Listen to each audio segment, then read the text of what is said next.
change the world. I just want the perfect girl. I don't wanna hang around, I'd rather be found. It gets better, I wonder, my pleasure together. Everyone's waiting, anticipating.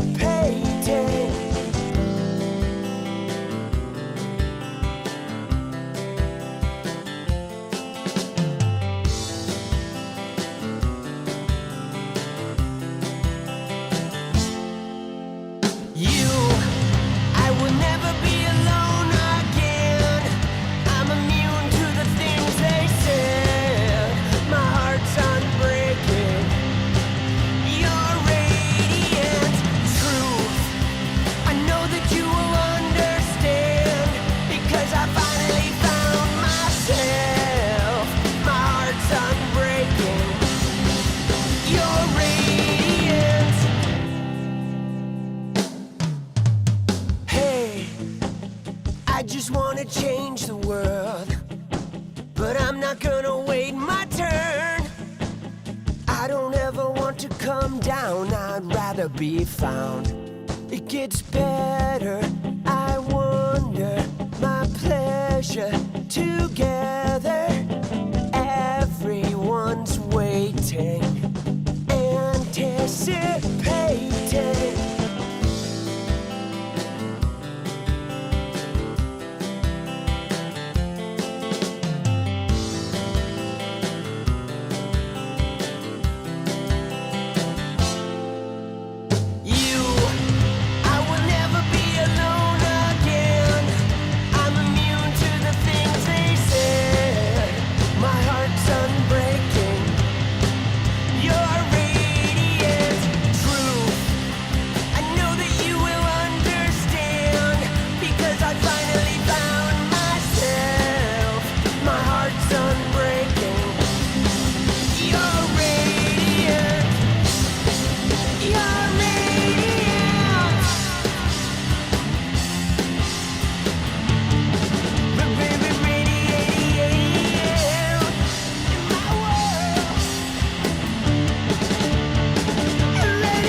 It's about you.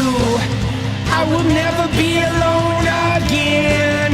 I'm immune to the things they said. My heart's unbreaking. You're radiant truth. I know that you will understand, because I finally found myself. My heart's unbreaking. You're radiant. You're radiant. Let's go. Let's go, baby.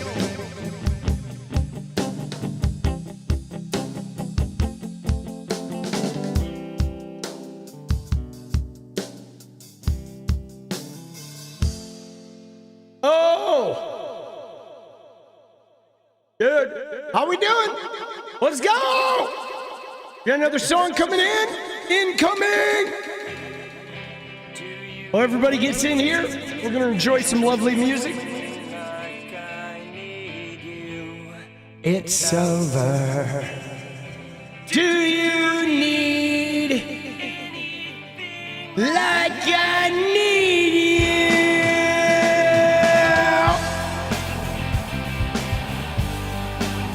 you? You know I do. What's up? Sunday night.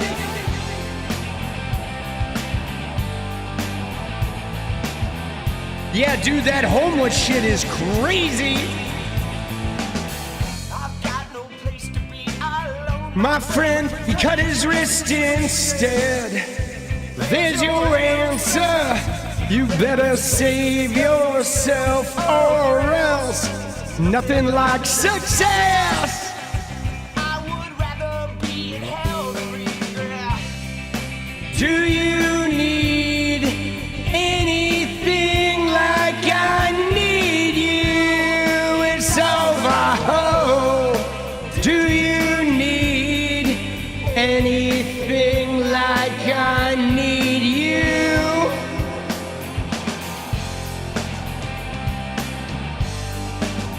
You know I do.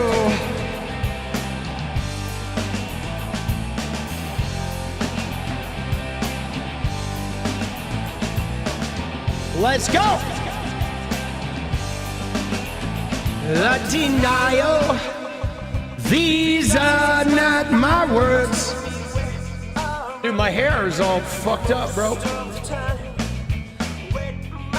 I need to cut this shit and permit me to breathe before I do it again.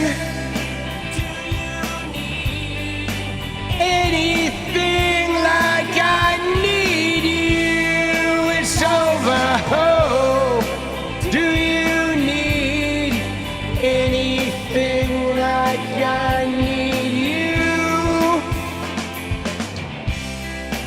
Do you need like I need you? It's over. Anything like I need you.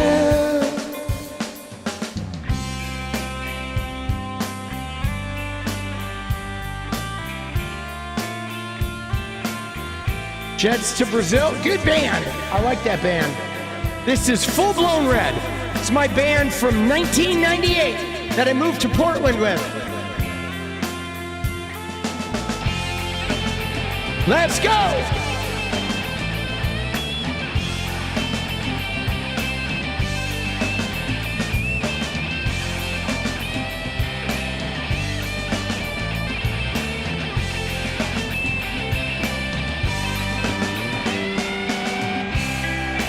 Do you need anything like I need you? It's over. Oh, do you need anything like I need you? Do you need anything like I need you? It's over.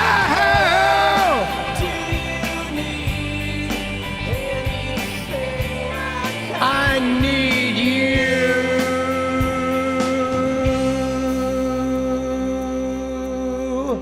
Do you need? Let's go.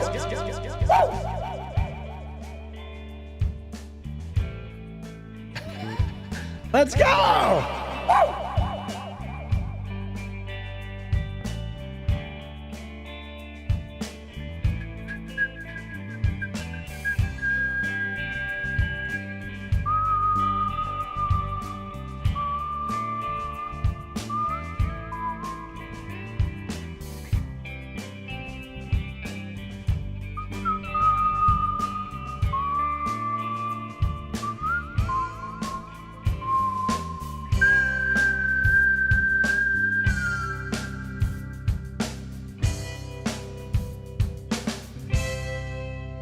Let's go! Oh!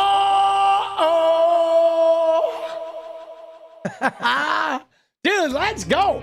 Dude, in with the fucking new and out with the whiny little bitches. That's what I like to say, right? In with the people with brains and out with the whiny little bitches. Bitches. Oh yeah. Out with those motherfuckers. How we doing? Dude, let's go.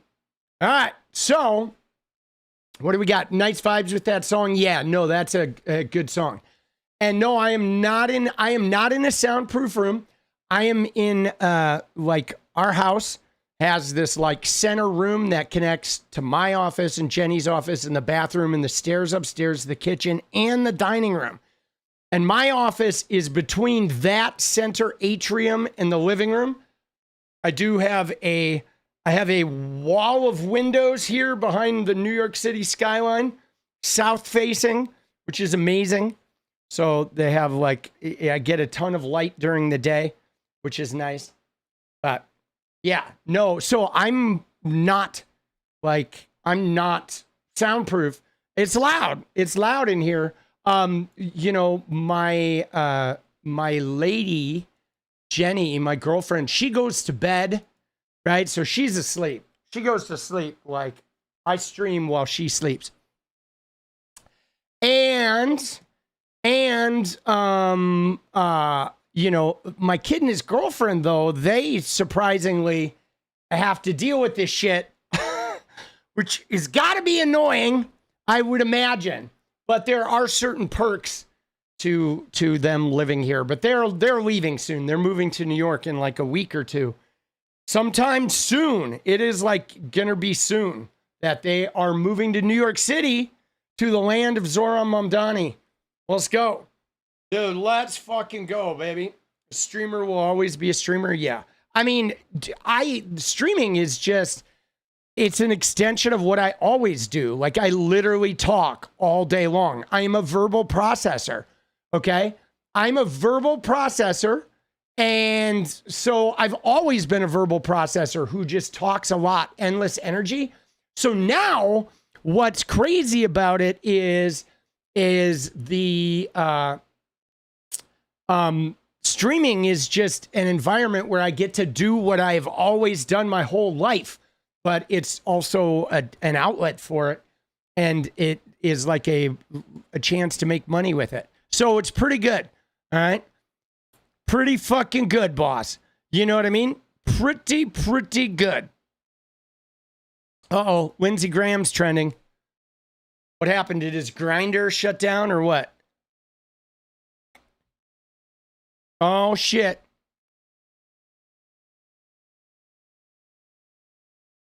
Oh, dude. What the fuck, bro?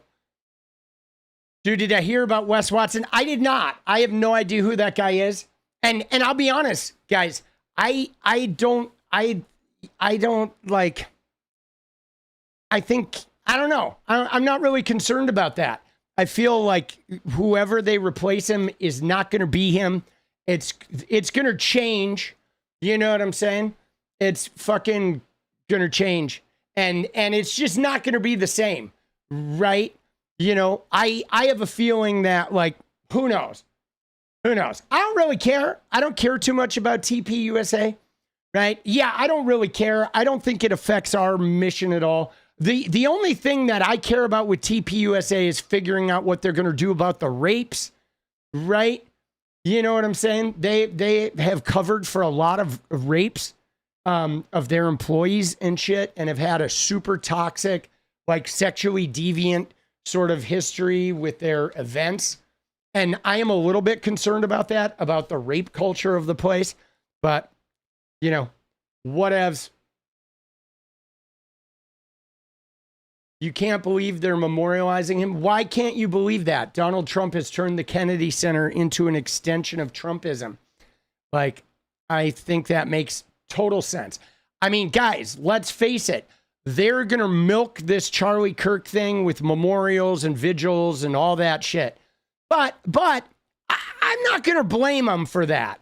Because if they had shot somebody that was a really big left-wing figure, you know what I'm saying? Like, if one of our left-wing figures got shot by somebody, it wouldn't matter if they got shot by a leftist or a right-winger. We'd be really fucked up, right? You know what I'm saying? You know what I mean? We'd be really fucked up. So I imagine they're going to milk it. I know that they're going to like make a lot of cash off of it. But let me just tell you how it's going to go, okay? Is how it's going to go is this. And dude, I've seen this a lot. There's going to be like a huge, like, oh my God, you see them. They're going to talk about how the movement is doubled in size. Like, this is unbelievable. There's going to be like a big, I don't know, call it a honeymoon period after this assassination. I don't even want to call it an assassination. It's just a murder. He's not a political figure. He was a podcaster. He was a TikToker. Okay. So what's going to happen is there's going to be a honeymoon period. Okay. Where everybody is going to come out and they're going to be like, oh my God, Charlie Kirk. And they're going to advertise this thing as like the second coming. You know, you see Greg Gutfeld is like, God's going to ask Charlie for his autograph. All this weird, arrogant shit, right? They're going to make a bunch of money and they're going to sit and stroke each other for about like 3 months. And you know, 6 months from now, they're going to be wrestling with infighting and all kinds of ego battles and arguing about the direction of this thing, you know? And I mean, because it's going to change now. If they bring in somebody other than him, it's going to change. It's going to be a different thing. And people are going to react to that thing. And it's going to be a whole new thing. But my thing is I feel like the power that it had, the power, the 10 years or whatever, is gone now. And now it's just this thing that is like, you know, it's like the Doors with no Jim Morrison, right? I mean, at this point, you know, how far is that going to go, right? Nirvana without Kurt Cobain. How long you really think it's going to go? It's a cover band, okay? So now TPUSA is going to be a cover band, all right? You know what I'm saying? But we got more important shit to do, okay? Because here's what I think we need to do. Like, one, I think now, while there's this big light shining on Charlie Kirk and TPUSA, our number one priority is to expose the dark side, okay? Because they're trying to, like, change history and make this guy into some amazing dude.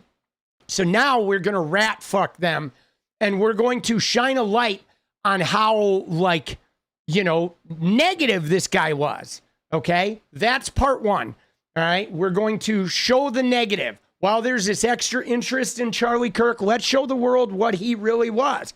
And let's remind ourselves, like, how we got here. But then, other than that, I think we need to work on our own shit.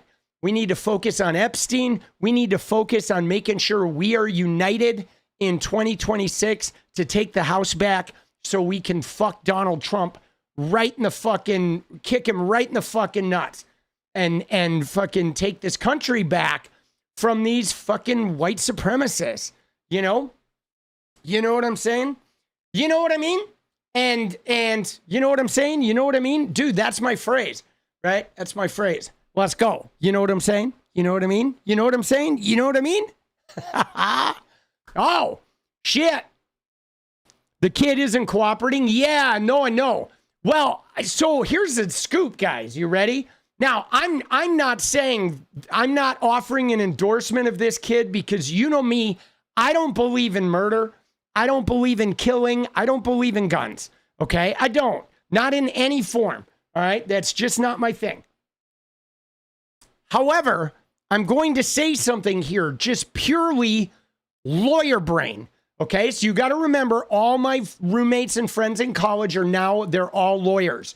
Okay, if I had gone into the straight world and not been an artist, I would have been a lawyer.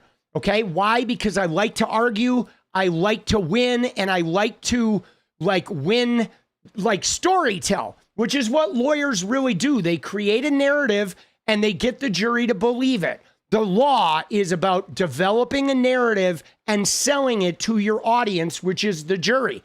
And you got to use precedent, and you use the law itself. You use the evidence you have. You use the people that are against you, and you rattle their character. You break down their stories. You show where they lie. The law is actually really interesting in a case, okay? Purely as a lawyer, this kid might beat this, okay? This kid, much like Luigi, this kid has a significant chance at beating this thing. I mean, first off, I don't think they even did an autopsy on Charlie Kirk. If they did, they haven't released the you know what I'm saying? If they did, they haven't released the fucking, you know, the results of this. And there's so much bungling, okay? The FBI has bungled shit, okay? They made all these false reports. They were putting false information out. There are a lot of things here where if this kid decides to fight this thing and say, hey, man, prove it was me, I don't know that they're going to have enough proof beyond a reasonable doubt that it actually was this kid, right? You know what I mean? I mean, realistically, a really good lawyer may be able to fucking get this kid off, which is frightening, okay? Because if he really did shoot Charlie Kirk, obviously we don't want him to get off, right? But when you look at it purely, now I think they have the handprint, okay? That handprint up there on the roof. They have a handprint that if that is really his palm print, that could be it. But the thing about it is, though, is I don't think he confessed, right? Or, you know, I don't know. There's a lot of conflicting reports about this, you know? So I don't know, right? I don't know. And you know what I'm saying? So we don't know. And here's what's hard is we don't know what these fucking people did. You know what I'm saying? We don't know what these fucking people did, right? He confessed to his dad. Yeah, but even so, even with that, that is like, you know, that is hearsay, right? You know what I mean? That could really be played, especially if the family, you ready? Say the family all says this kid is a leftist. This kid, with his lawyers, could concoct a story that he was under attack in his own family, that they're trying to frame him for this thing, right? You know what I mean? I mean, we just don't know. Dude, yeah, George Zinn said it was him too. Now, you know what I'm saying? Now, again, though, if they have that palm print on the building, that's damning evidence if it matches him, you know?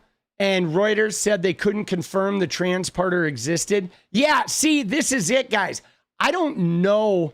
We don't know what all the real information is at the end of this, okay? We don't know what information is true or not true here, guys. I mean, I hate to say this, and we'll see, but like, think about 𝗙ście𝗶𝗹𝗀. They told us they had him twice. Right? They initially had this guy. This other guy was admitting it. They're lying about the Epstein files. They're lying about tariffs. Right? The regime is lying about so much shit. They tried to charge a guy who threw a sandwich with 20 fucking years in DC.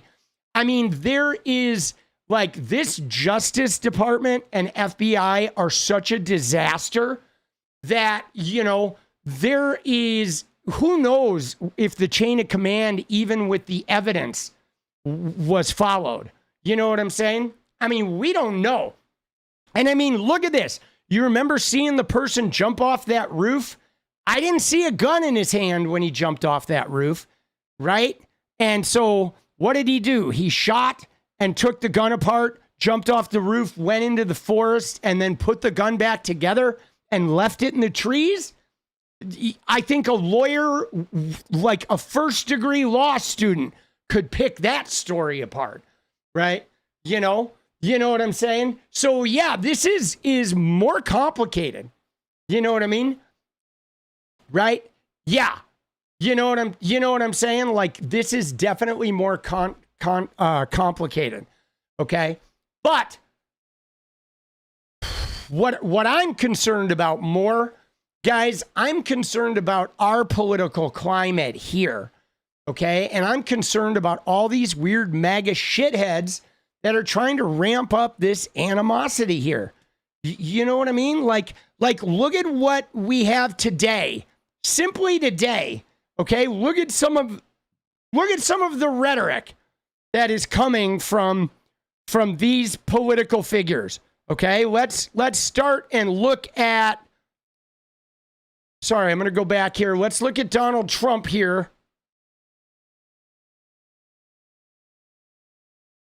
Look at this. All right, here we go. So now we're looking for uniting the country, right? We're trying to unite the country. Dude, Brittany, let's go. Appreciate you. Dude, we're trying to unite the country, but let's watch Donald Trump here. Okay, you ready? Here we go. Organizations on the left, and you anticipate investigating. We talked about this last week.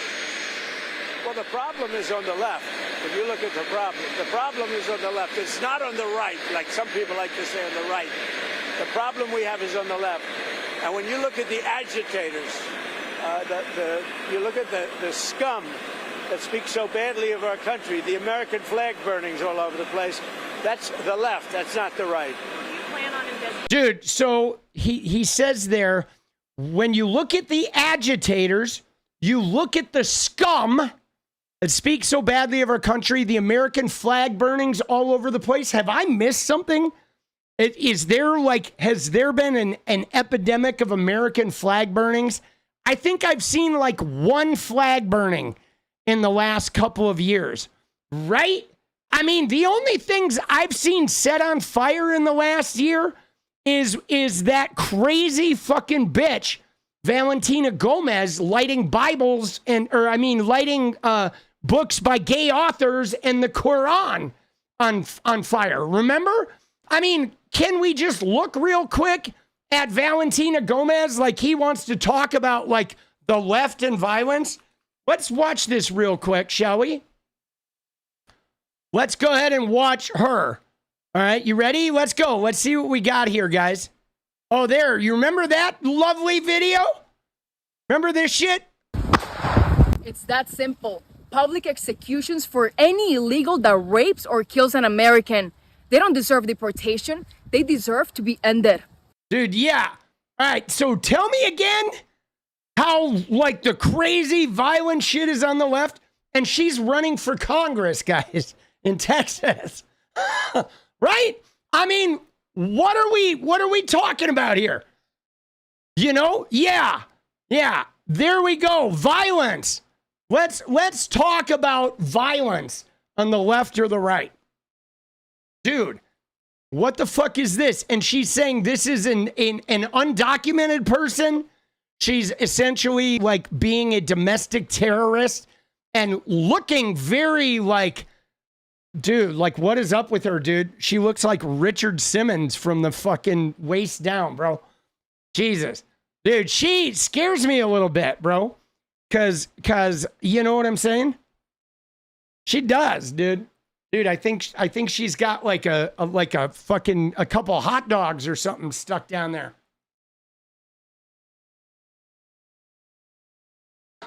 Yeah. But guys, you ready for this? We are in the stage of America where this person is running for Congress. Okay? This is not just a crazy citizen.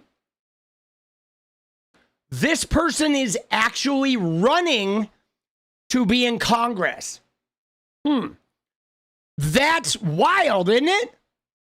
That's our timeline. You know?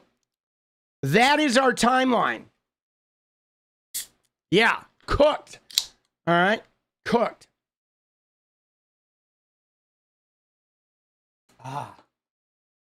Dude, she's crazy. Yeah, she ran for Secretary of State in Missouri and got cleaned out. She got beat so bad, so she moved to Texas to run for office. Okay? But yeah, dude, she is crazy. There she is. And look at that. Look at what her thing says. Jesus is king. Dude, you think Jesus would approve of that little message right there, that video she did with, you think Jesus would approve of that? Right? You think so? Right? She blocked me, of course. She can't handle the political punk. But you think Jesus would phone in and be like, yeah, Valentina, that's a great video. More of that. Right? More of that. Wow. All right. So anyway, but he says the scum. So Trump is talking about leftist scum. All right. All right. Not divisive. Not divisive. All right. We got it. We got it. All right. You ready? While we're on this, we gotta look at more Trump. Watch this one. This one's great. Are you going with us, Maggie? Not with you. Good. Just one more on Venezuela. The president of Venezuela called the strike on the boat illegal. Are you concerned that Maduro might escalate something? No, what's illegal are the drugs that were on the boat and the drugs that are being sent into our country. And the fact that 300 million people died last year from drugs, that's what's illegal. Dude, you hear that? So the guy said, hey, you know, isn't it illegal to just fire a missile into a boat? And he's like, what's illegal is the drugs they're bringing into the country. He said 300 million people died of drugs last year. 300 million, guys. By the way, America has 340 million people. So I guess we're all dead of drugs. I died last year of a drug overdose and I didn't even know it. All of America is dead except for like 10 cities. Isn't that interesting? Dude, what the fuck? And again though, guys, this though, you see what I'm saying? Like, this is another stage where we're at in America where this guy goes out and just says the craziest fucking shit. Okay? And then how are they going to spin that? I mean, aren't they going to write some stories about, like, why does the president think 300 million people died of drugs last year? I mean, where do you get that number? How, right? How do you follow that up? We got to do something. And this is the guy who's making our big decisions. This guy who doesn't even know how many people died of drugs, right? 300 billion, okay? 300 billion. All right? Then we have other people. We do have other people getting in on this, like good old Kari Lake. All right, you ready? Here we go. Kari Lake, everybody. Watch this. Dude, again, she's like a 5-time loser. She's MAGA, though. She's the MAGA queen of election denying and and never conceding, even after 20 court cases. But watch what she had to say about this. I know we don't have a lot of time. There's so many good speakers tonight. This is a battle between good and evil. I wish we could compromise, but you can't compromise with evil. You can't compromise with evil. Okay, so this is a battle between good and evil, but what does she mean? I presume the evil is the left, but you cannot compromise with evil. So there you go. All right, there is more divisive rhetoric that now it's good and evil. Okay, it's Bible versus everybody else, but you can't compromise with evil. Now, we know this. See, we know already that they have dehumanized us on the left to demons, to evil, to whatever, groomers, you know what I'm saying? They have a woke, Marxist. I mean, you can bring out all the terms. And so the point is they've already made it very clear that we are not human. We are the enemy there's no way they can compromise with us. And you know what I'm saying? It's real clear. Now the question is what do we do with that information? Okay, what do we do with that information? Because, you know, obviously we have to prevent a deep fascism, because when you saw Brian Kilmeade say, yeah, we should just euthanize him, right? We should just give him a lethal injection, kill him. He said it so nonchalantly. He was talking about the homeless. But he could be talking about Democrats or trans people or immigrants or undocumented or whatever, non-Christians or Muslims. Like, insert target group there. I mean, if they're willing to kill homeless people, who wouldn't they kill? Anybody that they feel is as worthless as a homeless person, they would be willing to kill.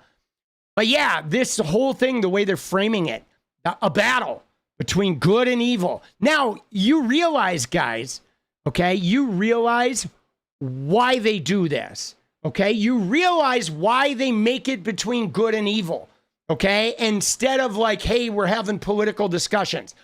Because when you make it between good and evil, and they're the good, and everybody else is the evil, it means they have an excuse to do whatever they deem necessary, okay? It's easy to administer a lethal injection to those homeless people if you believe they're evil, okay? It's easy to send people to 𝗙ecie and when they've committed no crime and put them in a foreign prison if you believe that they're evil, right? It's easy for Donald Trump to not call, you know, you know what I'm saying? It's easy for Donald Trump to not call, right? To not call Tim Walz, right? It's easier for Donald Trump to ignore the execution of Democratic lawmakers if you believe they're evil, right? And so that's kind of like what we're fucking facing here. You know what I mean? It is. It's kind of like what we're facing here, guys, is that we're facing a situation where this other political side has already convinced themselves that we are evil and we are not worthy of compromise and we are not, like, they don't feel like our civil rights are even important. You know what I'm saying? They don't even feel like our civil rights are important. You know, they don't care. I mean, they've been very, very clear. Okay. Dude, nobody cares about fucking Nick Fuentes' boss, right? I don't know what your obsession is about, like, Nick Fuentes' sex life. I don't care. I don't care how Nick Fuentes have sex. Who cares? If he has a bunch of gay sex, who cares? Have at it. More power to him. Nobody fucking cares. That shit's not important. You know what I'm saying? Who cares? I don't give a shit how people have sex. Like, dude, it's the least important thing on the planet. But anyway, so the point being that we have to figure out how we move forward in a world where we know that they have already dehumanized us. And they are going to stick to a couple core issues. It's going to be anti-trans, right? It is. It's going to be anti-trans. They're going to try and say we're violent, right? They're going to pick a small handful of core issues. And they are going to continue to attack us that way. I mean, it simplifies it because now we know, like, we should be under no illusion about what these people are fucking are involved with. There should be no illusion. They're very, very clear. Okay. You know what I'm saying? But yeah, there it is. There it is, baby. Dude, Cardell, let's go, baby. Watch the crazy trip at Dens. Dens start handing out olive branches when MAGA's defeated one day, right? Let's go, baby. Thank you, Cardell. What do you, oh, you mean Dems handing out the olive branch? See, my thing is pretty simple, guys, where I believe this, okay? My thing is I believe in handing out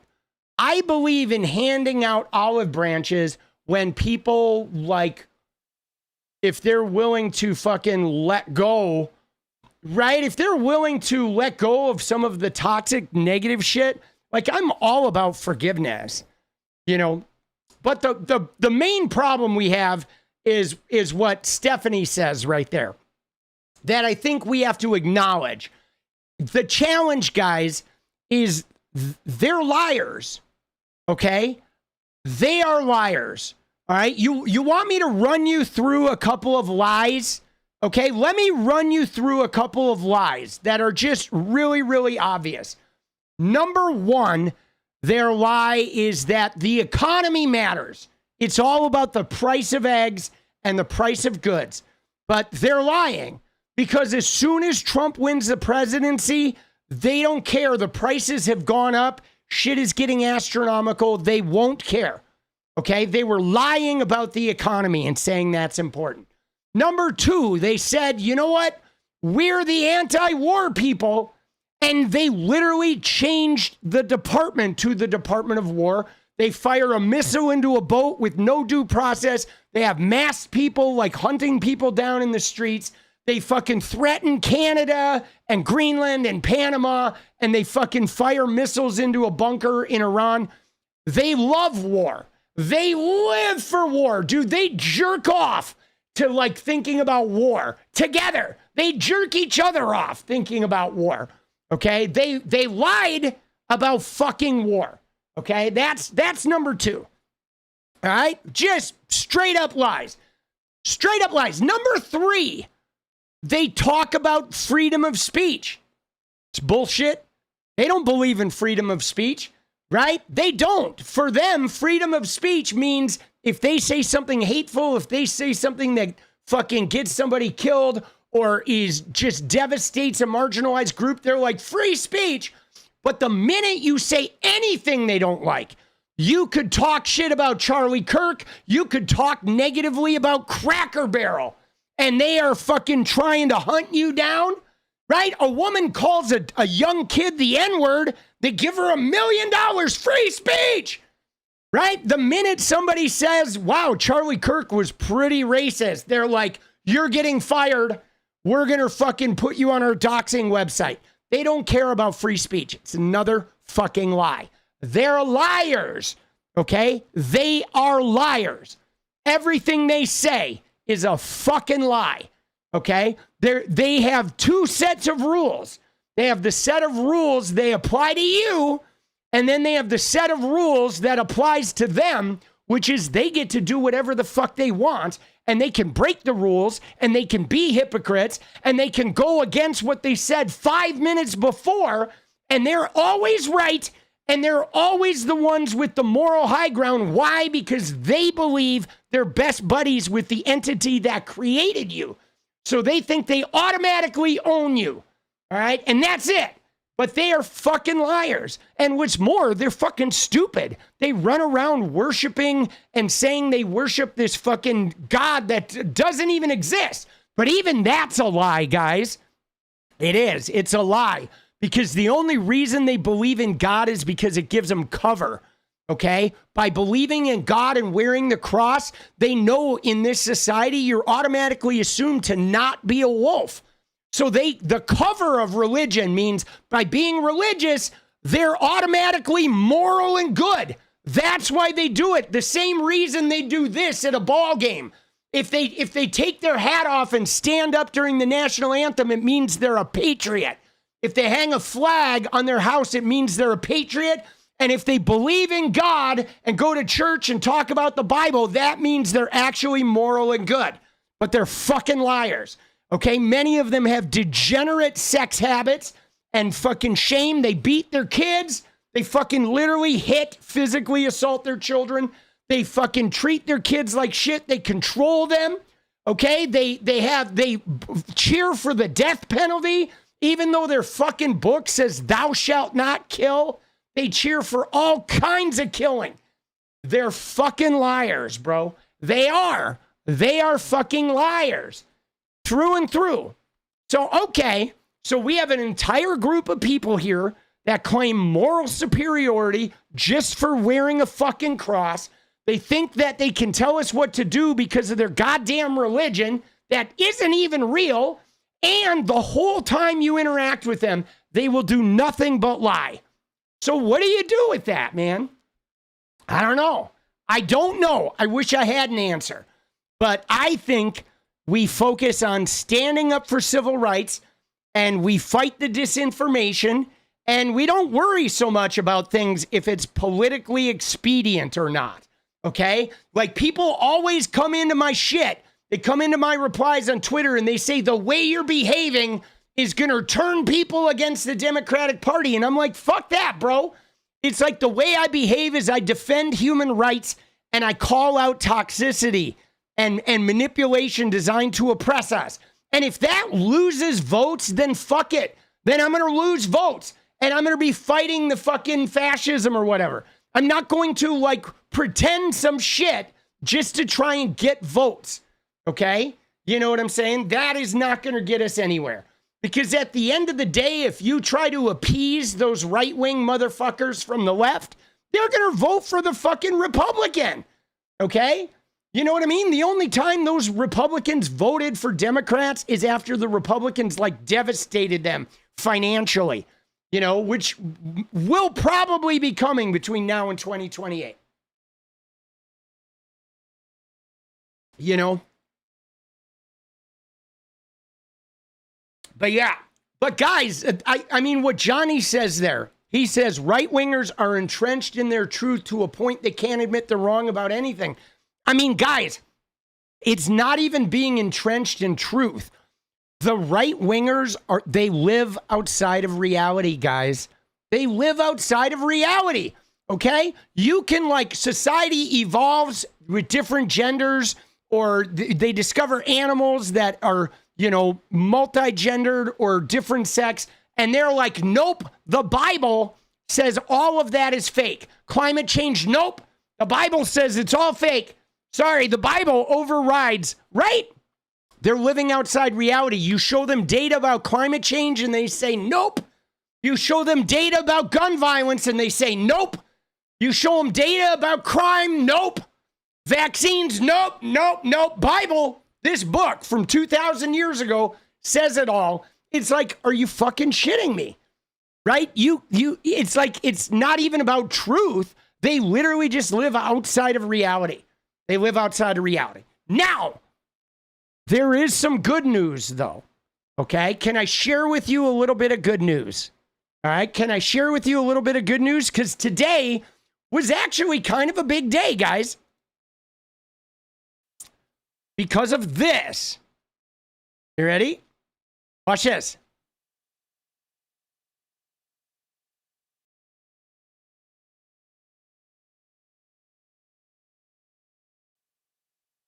Hold on. I'm finding it. Give me a minute here. I'm not very together, but I'll get it. You want to hear some good news? Yeah, no, this is a big one, guys. What I'm about to share with you is a big one right here. Look at this. New York Governor Kathy Hochul wrote an op-ed endorsing Zohran Mamdani. Oh, there you go. She fucking goes after Eric Adams and Andrew Cuomo, and she says, Zohran Mamdani and I will both be fearless in confronting the president's extreme agenda with urgency, conviction, and the defiance that defines New York. And we must never allow Mr. Trump to control our city like the king he wants to be. Anyone who accepts his tainted influence or benefits from it is compromised from the start. Now, guys, this is really big, okay? Because Kathy Hochul, she's not like a far left progressive. She's not. She's a left winger and she's gutsy and feisty, but she's not super progressive. But I like the way she laid into that, where she says, anyone who accepts Trump's tainted influence, because Trump is like, you know, you have Andrew Cuomo like wanting to accept Trump's help to fucking, you know what I'm saying? Wanting to accept Trump's help to try and defeat Mamdani. And so having somebody else in the party that is, you know, not as far left as Mamdani say, you know what?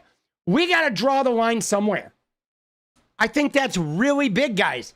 I think it's big. I was really excited to see that. You know what I'm saying? That is like the first big domino. You know why? Because the thing about it is Kathy Hochul knows that Mamdani is a fucking fighter, bro. She knows he's a fighter. Okay? You know what I'm saying? Like Andrew Cuomo is not a fighter. Okay? Eric Adams, they are not fighters, guys. They are like self-aggrandizing. Okay? They are guys that are looking to inflate their own fucking, you know, they're trying to like build out their own shit. Okay? But she knows that Mamdani's a fighter. She knows. She sees him. I mean, look at the way he gets attacked from every different side. Okay? They know.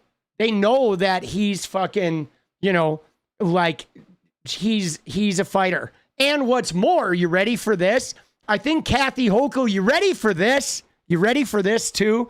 Check this out, guys. Because I told you before about how if Zohran Mamdani, if he wins and changes New York for the better, that his policies will spread like wildfire across the fucking country. Okay? Now, I think 𝗙ecie𝗶𝗶𝗀𝗏 knows that she has to distance herself from Adams and Cuomo or she wouldn't be able to win the governor election. Okay? She knows that the tide is changing in New York and that there is such a swell of support for Mamdani that if she doesn't get on board, she's going to get cooked. And after the governorship, she probably wants to run for Senate. And I think she knows, man.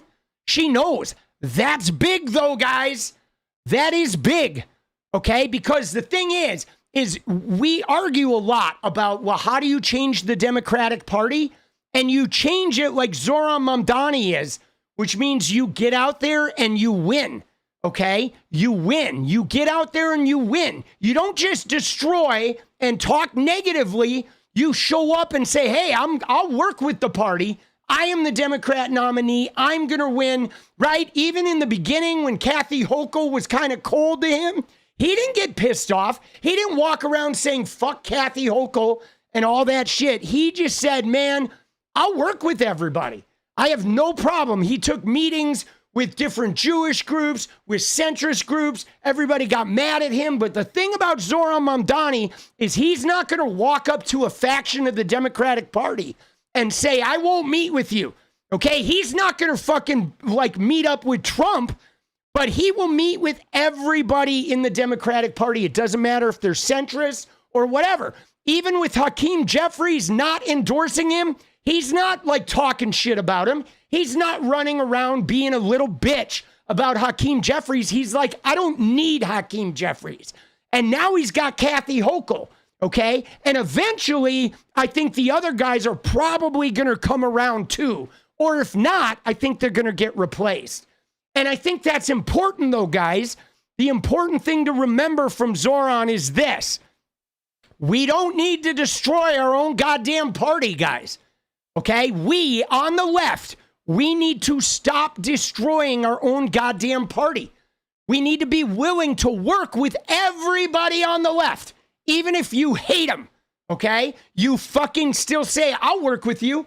I'll meet with you. Fuck the people on the right. We will do nothing with them. We will not meet with them. We will not fucking kowtow to them. All that Cenk Uygur shit. Fuck you, Cenk. You fucking ass-kissing, fucking taint-sniffing motherfucker. Taking all that right-wing money. Fuck you. But everybody on the left, I don't care if it's 𝗙sze𝗶𝗏𝗏𝗏, Hassan, or Mike from PA. It could be somebody I don't like at all, but we will meet them. We will fucking build a coalition with them, and we will kick the shit out of those fucking clowns across the aisle. That is what we need to have, okay? You know what I'm saying? You go in, you fight in the primary to get your thing, and then the winner, you fucking back them. 𝗙cie𝗶𝗶𝗀𝗏 is backing the primary winner. If Gavin Newsom wins the primary in 28, we back him. I don't care. I don't care if you don't like him. You pick one thing about him you do like. Oh, yeah, he fucks Republicans up. All right, great. I'm in.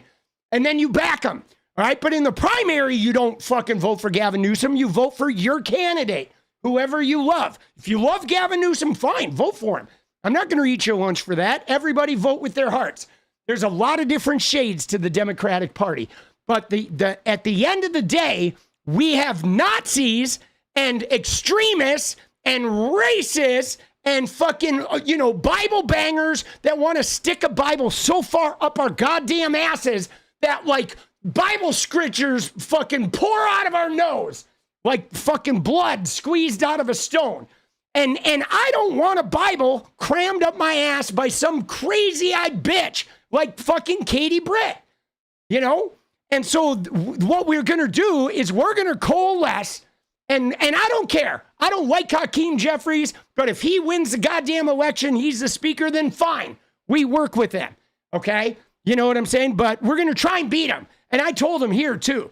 I was like, get your heads out of your asses, okay? Because you say vote blue no matter who, so you need to come around. But that's what I believe, guys. Dude, Cenk Uygur is a phony, bro. He is. Did you see that shit? Hold on. Let's just go to Cenk Uygur for a minute while we're here. Bless me. Thank you. I'm sorry. I'm burpy. I'm drinking a lot of fucking Rockstar tonight. I've had 2 Rockstars because Jenny and I played a little Fortnite, and I haven't played Fortnite in like every 5 weeks. I play a little Fortnite. Dude, one flew over. Let's go. We need new congressional leadership. We do, but you know, we got to take what we got, right? You got to vote for people, okay?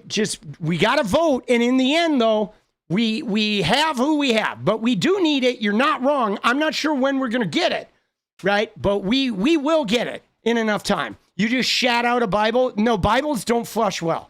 They really don't. You want a dance party goal? All right, let's go. 10 super chats, light blue and higher, fucking 1 hour, dance party.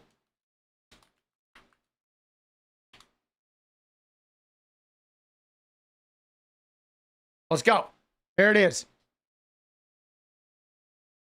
But yeah, dude, I was really excited about this. Kathy Hochul, dude, that was super exciting. Now, can I show you something else? Okay? Because I want to show you something. All right? First off, the Charlie Kirk is murdered website, right? I think the Charlie Kirk is murdered website is down, bro.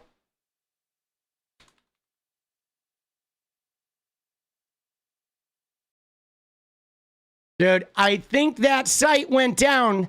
Expose Charlie's murders, whatever. This one? Yeah, look at that. Oh, shit. It is down, guys. Yeah. I mean, dude, they better take it down. If they don't, they are fucked, bro. Right? If they don't, they are fucked. You said it's .org? Nope. Not. No, it's charliesmurders.com. And it's gone. I was on it the other day. Dude, they're gone, right? They had to take it down. That is a big thing, right? It was the doxing site. Dude, you got to see, like, look at what they did, okay? So first they had the site up, right? And this is the problem, is you see this title right here? Expose Charlie's murderers? Yeah. Dude, not a good call, okay? Charlie Kirk was murdered. Is an employee or a student of yours supporting political violence online? Okay? Dude, let's go. Thank you, Internet Chick. We appreciate you. Look them up on this website. Send information on anyone celebrating Charlie's death. Follow them, blah, blah, blah, blah. Now, I went on this site, guys, and there weren't even people that were celebrating his death. It was anybody who was not, like, sucking his knob was getting put on this thing, okay? You know what I'm saying? Right? You know what I mean? Now, this, though, is then it went to this. The Charlie Kirk Data Foundation. And it said, this is not a doxing website. We lawfully collect publicly available data to analyze the prominence of support for political violence in the interest of public education. Well, sorry, guys. You don't need to display that shit publicly, you fucking clowns. We do not publish data which identifies individuals. Our thoughts and prayers are with the Kirk family, right? That was somebody else, charliekirkdata.org, right? And let's see, dude.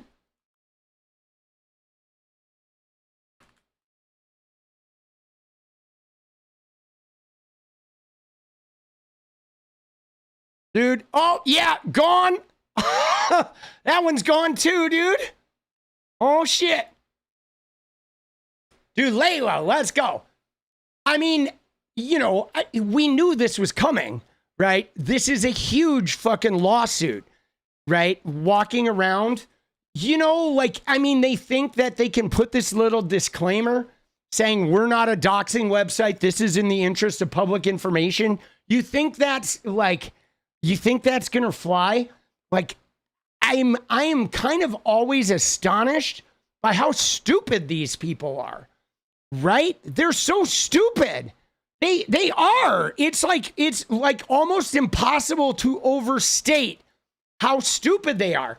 And what's really interesting about this, guys, is how they will say to us that, like, facts over feelings. Remember their little saying, facts over feelings, right? Oh, you're in your feelings. Everything they do is motivated by some ginormous overreaction to their feelings, right? Like, they're mad that Charlie Kirk got killed and they're very hurt. They're ready to just cry their eyes out. They feel so lost and let down because he's gone, and they're so rageful, but then they think everybody who says something bad is now one of his murderers because they just can't even regulate their simple fucking emotions. They're so emotionally dysregulated. Everything they do is based on some fucking, like, ginormous overreaction to their feelings. Like, right? Even if you tell them, right? If you tell them, here's the climate data about climate change, they'll be like, you know, I just feel like that data is not accurate, right? Look at RFK Jr., okay? I know he called himself a Democrat for a while, but no, it was only because the Republicans are anti-environment. So he, like, caucused with the Dems, but he's never really been a Democrat. But you can show him all the vaccine data, and he's like, man, I just feel like this data is not correct, right? They're like, I just feel like they are all feelings. That's all they have, but they're so dumb, right? They're so dumb. Like, I got into it with a woman online who was, like, talking about, like, you know, Elizabeth Spears. Do you know who she is? She's a writer who did that article in The Nation, okay? This article, right? Right here. Elizabeth fucking, right? Elizabeth Spears wrote this, all right? She's a great writer. Charlie Kirk's legacy deserves no mourning, okay? There it is. And it's an op-ed, okay? And it's a great op-ed, okay? It's worthy of a read. Now, what's crazy about this is all of these MAGA people are, like, screaming about this thing. They saw this thing, and they're like, she's going to get sued for defamation.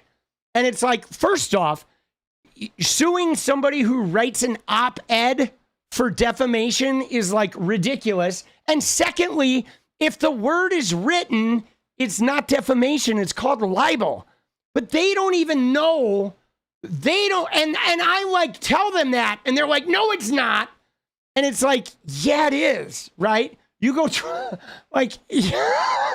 And they're just, they don't know. They don't know anything. They're so stupid. They're so dumb. They're dumb. They're short-sighted. They chase whatever's moving right in front of them. They don't think ahead, you know?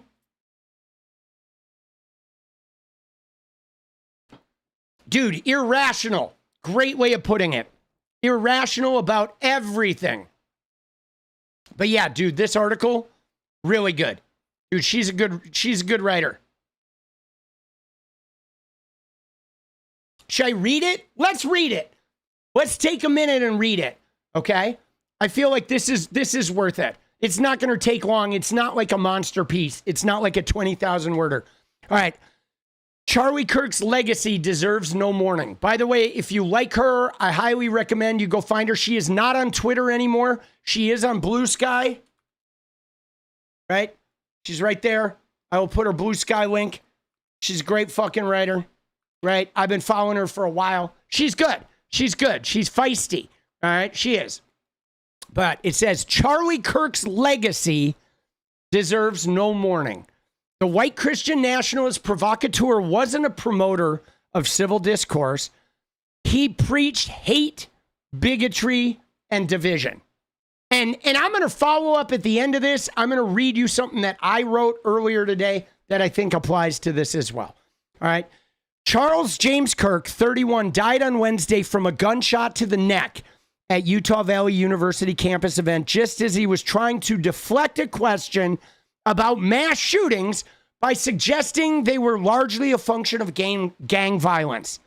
He died with a net worth of $12 million, which he made by espousing horrific and bigoted views in the name of advancing Christian nationalism. The foundation of his empire was the group he co-founded and led, Turning Point USA, which is a key youth recruitment arm of the MAGA movement. Kirk was able to launch Turning Point at the age of 18 because he received money from Tea Party member Bill Montgomery, right-wing donor Foster Feist, and his own father, also a prolific right-wing donor. By the way, he came from money, which is why he can, quit community college and shit, right? Because he's got that prolific right-wing donor dad, okay? He was an unrepentant racist, transphobe, homophobe, and misogynist who often wrapped his bigotry in Bible verses because there was no other way to pretend that it was morally correct. He had children, as do many vile people, all right?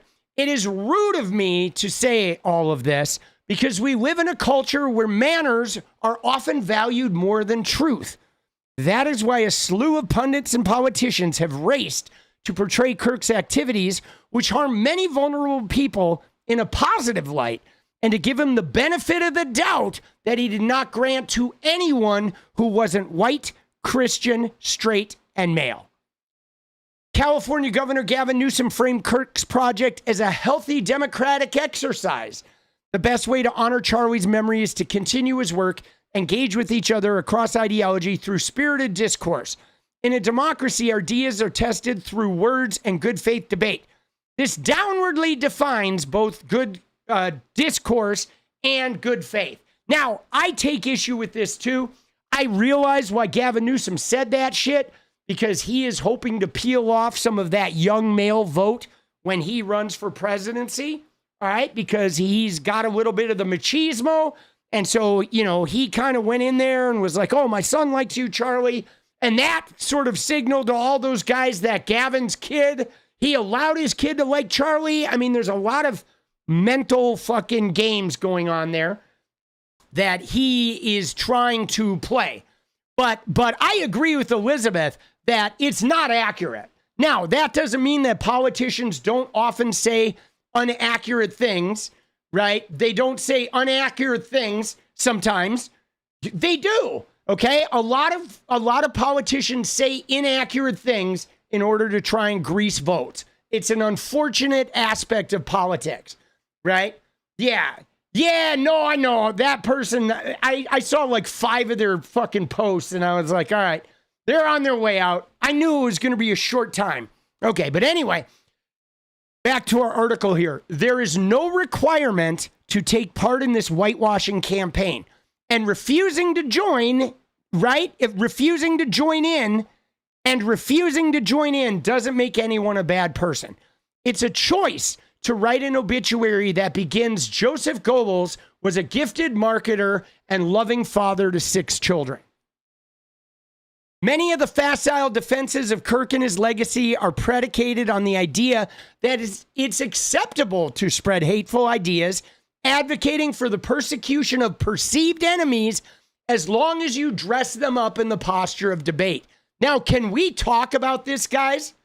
All right, can we talk about this? Right? This right here is really, really fucking important, because this is one of the things that we have somehow let happen in our culture, okay? Because of this idea of like everything being an opinion, and people with shitty opinions cop the idea that every opinion is valid. So what we have fucking decided, or youth culture, whatever Gen Z and late millennial culture have decided is that if you're showing up to debate and you're creating entertaining content, it's okay if one of those sides is completely outrageous. See, Jubilee, okay? Jubilee puts people on there that have the shittiest, most outrageous, most crazy fringe right-wing ideas out there, and they will match them up with a sensible, legitimate leftist, and they're like, but we're having a debate. And then you have all this drama and you have all this content. But the fact of the matter is those people with those horrific homophobic, transphobic, racist, and fascist views, their views are dog shit. They're harmful. They hurt marginalized people. They're toxic. They're fucking, people are dying because of that type of philosophy. And so you put them in a Jubilee debate, and what you're doing is you're giving breath to a bunch of toxic, harmful, negative shit. Those ideas are not valid. Ideas that other and marginalized swaths of the fucking country, especially the most vulnerable, those are not fucking legitimate ideas. Okay? That's toxicity. And you put them into a debate with a legitimate left-wing streamer or whatever, left-wing debater or left-wing political figure, and it does not make those ideas legitimate. But we've done that. We allow these crazy freaks to spread their fringe, flat earther level fucking political opinions inside these debates. And Jubilee is one of the worst fucking offenders.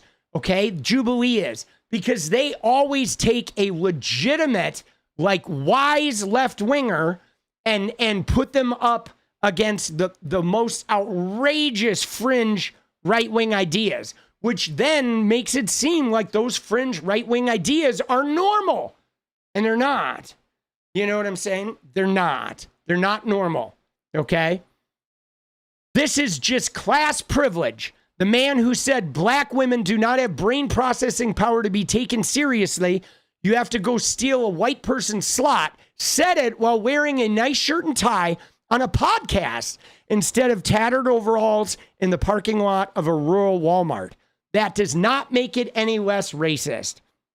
And again, guys, the thing we're going to talk about later too is part of the reason why Charlie Kirk got away with being a racist, homophobic, bigot, transphobe. The reason he got away with it is because he used the Bible. Okay? He went in and he espoused scripture, which says, hey guys, I believe in the same religion as you. I'm on your side. I'm one of the good guys. I'm one of the devout, pious believers. Now I'm going to say this insane shit about black women, and you're going to listen to it because I am from this really good religion, and therefore I am like a saint. I'm one of the good guys. Okay? He used religion as a fucking cover, bro. It's like his religion was the sheep costume, and inside was his wolf snout. Okay? Always. All right? It's true that we cannot know what was in Charlie Kirk's heart because we are not telepathic. But we can make reasonable inferences based on the things he said and did publicly because we are also not colossally stupid. He built a large following and acquired real political power saying these things to young people, to the president and his minions, to deep pocket right-wing donors. And there are far too many people who have been ready to suggest that he was able to do this through a combination of natural charisma and good old-fashioned hard work. Speaking about and addressing the late Texas Representative Sheila Jackson Lee, who is black, he said, it's very obvious to us that you are not smart enough to be able to get it on your own. I could not make it on my own, so I needed to take opportunities from someone more deserving. That's what he said to a black woman who was a glass ceiling breaker. Okay, Kirk was smart enough to ask his father for a check when he wanted to found Turning Point, and had always been happy to curtail opportunities for more deserving people when they failed to conform to his own ideology. It's this that makes it particularly galling to see him cast by some as a free speech warrior. He created a professor watch list explicitly designed to get academics fired who dared talk about the right's usual assortment of verboten topics, anything to do with race or gender in particular. He also offered the standard right-wing plaint about left-wing indoctrination in American universities, even as he went on campus tours trying to indoctrinate young people into his hard right Christian nationalist worldview. When we decline to speak ill of the dead, it's because we have compassion for the living. In this respect, I am sorry for Kirk's children. I don't know if Kirk was a good father, but if he was, that does little to mitigate the damage he did to other people's children. I can only hope for the sake of his kids that they have role models who will teach them that it is wrong to profit off the dehumanization of people because of who they are. When asked about the mass shootings, he said, I think it's worth it. I think it's worth it to have a cost of, unfortunately, some gun deaths every year so that we can have the Second Amendment. Perhaps Kirk did not believe that his own life would be cut short by gun violence. But like the rest of us, he has witnessed countless school shootings. When he said some gun deaths are acceptable, he surely knew he lived in a country where the deaths he deemed acceptable included those of children, some of whom were the age of his own. There is no inherent virtue in caring about your own children. That is the bare minimum requirement for effective parenting.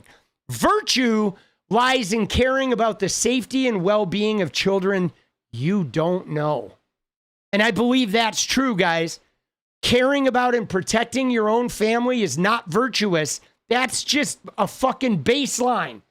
Okay? Caring about and protecting everybody around you, that's where the virtue lies. The virtue isn't like me making sure my family can eat and get a good education. The virtue is making sure all families, right, including the families that don't have my resources or my skin color or my fucking paid off house, making sure those people can eat and fucking get a good education. Okay? On that front, I'm fairly sure Kirk did not care about my child. My child lives in Brooklyn, Elizabeth says, in a progressive family. His mother works and does not have a marriage where she is considered inferior to her husband or required to obey him, as Kirk arrogantly told Taylor Swift she should do after learning of her engagement. Reject feminism, he said. You're not in charge. Ew. All right. We also live in a Haitian immigrant neighborhood. And if you only listen to Charlie Kirk, you might be under the impression that my neighbors eat pets. You would also be encouraged to believe that simply by virtue of being non-white immigrants, they were replacing white people, and that since they are also black, they are dangerous. Happening all the time in urban America, he said. Prowling blacks go around for fun to go target white people. That's a fact. That's what Charlie Kirk said. I do not believe anyone should be murdered because of their views, but that is because I don't believe people should be murdered generally, regardless of who or what they've done. I'm against the death penalty, pro-gun control, and believe war is a failure of humanity, not a necessary byproduct of it. Kirk was fine with murder as long as the right people were dying. And that's true of all the right-wing guys.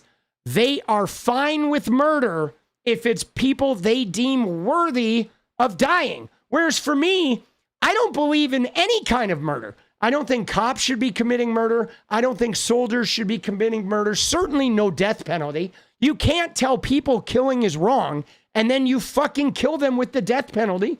And someone committing a horrible crime doesn't mean you commit a horrible crime back to them, right? On them. None of that shit makes it worthwhile. All right, we got 37 minutes, guys. 6 more. Just tapping in. All right.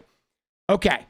Some of the people valorizing Kirk insist that all of his toxicity was acceptable because at least he was open to debate. And dude, we hear this a lot, right? They say that, oh yeah, forget about all his negativity. He was open to debate. But again, I don't think you should be open to debate toxic, harmful ideas because they're not worth debating. Okay? There's no frame of debating toxic, harmful ideas that other marginalized people. Why would you even debate it? It's just inhumane. It's counter to humanity. Okay, it's counter to any type of unity and togetherness. But she says some of the people valorizing Kirk insist that all his toxicity was acceptable because at least he was open to debate. A bar so low, you'd have to dig into the Mariana Trench to get to it. And he certainly paid lip service to it. All right, we record all of it so that we put it on the internet so people can see these ideas collide, he said of his own streaming operation. Will Ferrell, let's go. Appreciate you. When people stop talking, that's when you get violence. That's when civil war happens because you start to think the other side is so evil and they lose their humanity. All right, that's what he says. But Kirk's actions undercut that notion every day. His entire business was saying the other side was evil and dehumanizing them. Just like Donald Trump, just like Carrie Lake said today, right? The debates were simply performances, and he could not have an entertaining public fight without opposition. Turning Point did not work to bring people together. No, it did not. It worked to bring about a country where anyone who wasn't a white Christian nationalist wasn't welcome. And that's it, guys. It did not try to bring people together. Okay? It didn't. It didn't. It said, if you're not one of us, you're shit. Okay? She says, I won't celebrate his death, but I'm not obligated to celebrate his life either. Okay? And isn't that beautiful? What a beautiful fucking piece of work. Way to go, Elizabeth Spires. Right? She did so good. Spires. I don't know how she pronounces it. I think it's Spears. But anyway, if you want to give her a follow, there she is. She's amazing. She's a great writer, right? I love her work. But now I want to show you something else, guys, because I wrote something today too, okay, that I believe is in line with this. And then there's a little piece of Charlie Kirk that we're going to watch. But look at the thing that I wrote today, all right? Well, there's a thing of Charlie Kirk that we're going to read, okay, and then we're going to watch some stuff too. But I wrote something today, okay, that I think is valid, that is on that. It's short. It's a tweet. But I think it runs along this same line, okay? And it's right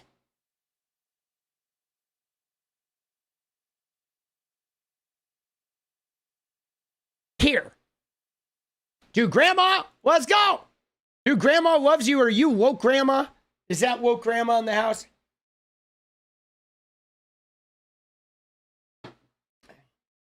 All right. You ready? So here was my little treatise on Charlie Kirk. Okay. And let me give you some background about why I wrote this.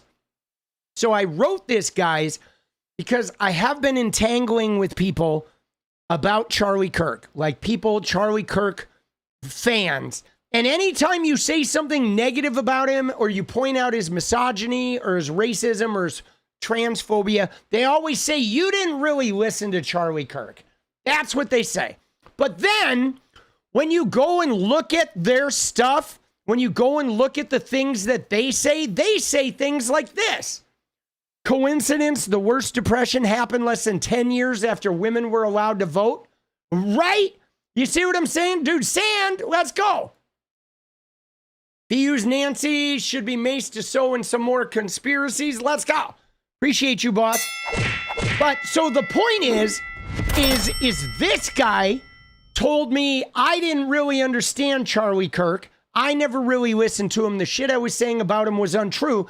But it took me all of 2 seconds to find this. And I was like, dude, you learned this from Charlie Kirk.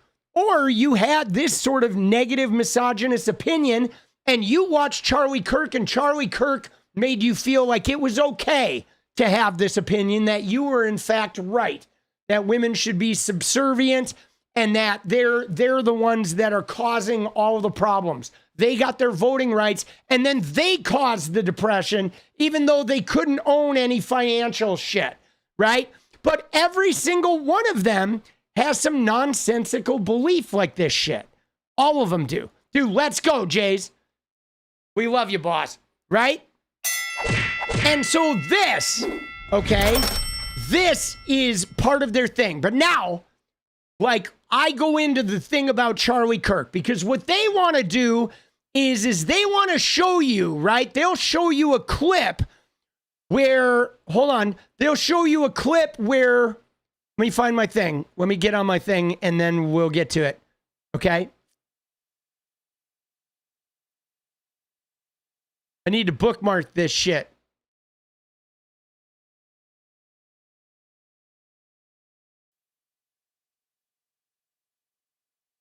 Okay, so they'll show you a clip of Charlie Kirk saying something like sensible, okay? They'll show you a clip of Charlie Kirk bringing two people together at his debate or whatever, and they'll say, look at him, look at what he did, okay?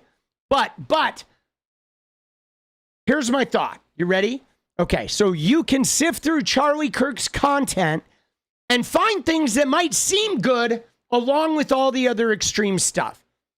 But the danger of Charlie Kirk was the mission, okay? It was the mission, not what he said necessarily. It was the mission that was dangerous. Simply showing him saying something cool doesn't remove what his mission was. His specific mission was to groom young people, to make sense and be an affable guy that was slowly and surely moving them towards more extreme misogyny, racism, and transphobia. Okay? And he was paid millions to do this by wealthy evangelicals that were using him to amass political power and to exercise control over us, to force all of us to live under their biblical scripture. Okay? But again, he wasn't simply out there fostering debate. He was making very targeted content in order to win over the young people and to convince women to not go to school and be moms, convince them that transgender people were mentally ill, to convince them that a woman's place was taking care of her man, that she should be subservient, she's not in charge, to convince them that black people are like, if they got a good job, it's because they didn't deserve it, to convince them that the Civil Rights Act is racism against whites, etc., etc., etc. Okay, there it is. We got dance party. Let's go. Right? So the mission, though, was not let's have a debate and then let's work with these leftists to make the world better. The mission was no, they want to get rid of Islam. They want to get rid of immigrants. They want to, like, biblical, woman in the home, straight cisgendered family, scripture, right? They had a mission, okay? And it was this. It was, right, to amass political power so they could exercise biblical control. Sure, he said some good things. All the extremists do. That's how they snare you. Let's go, Gloria. Appreciate you. But this is important, guys. This is important. Sure, he said some good things. All the extremist groomers do. That's how they snare you. You think, wow, that makes sense. Or, wow, I think this guy's really different, right? He's debating. And then the next thing you know, they're passing laws to kill trans people by denying them health care, and you're numb to it. By then, you think trans people don't deserve health care, or you don't think they're worth fighting for. You think if they get their health care taken away, it's actually good for you and your kids. So you turn your back while it happens, okay? Because the guy said some good shit that you resonated with and thought, oh, this is a cool guy. He says some really sensible things. And then a year later, they're denying trans people health care, and you're like, okay with it. And then they come for immigrants and gays and women, etc. And still, you do nothing. You turn your back. And that's the problem, guys. That's the problem. Because in the end result, they had a goal. And that goal was they're going to take away some rights, or they're going to harm some people that they feel are undeserving or unimportant. And then you're supposed to turn your back and let them do it. Okay? And this is the problem with the Charlie Kirks. Okay? Is they say just enough to get your trust and to get your interest. And then they convince you that harming people is okay. right? And yes, what Tyler said right there, they never stop. They keep moving, okay? They keep moving. Now, can I show you an example of this in action? All right, can I show you some examples of this in action? First things is obviously we know the Charlie Kirk fans have been huge about, like, you know, don't say anything negative about Charlie Kirk, they've been, right?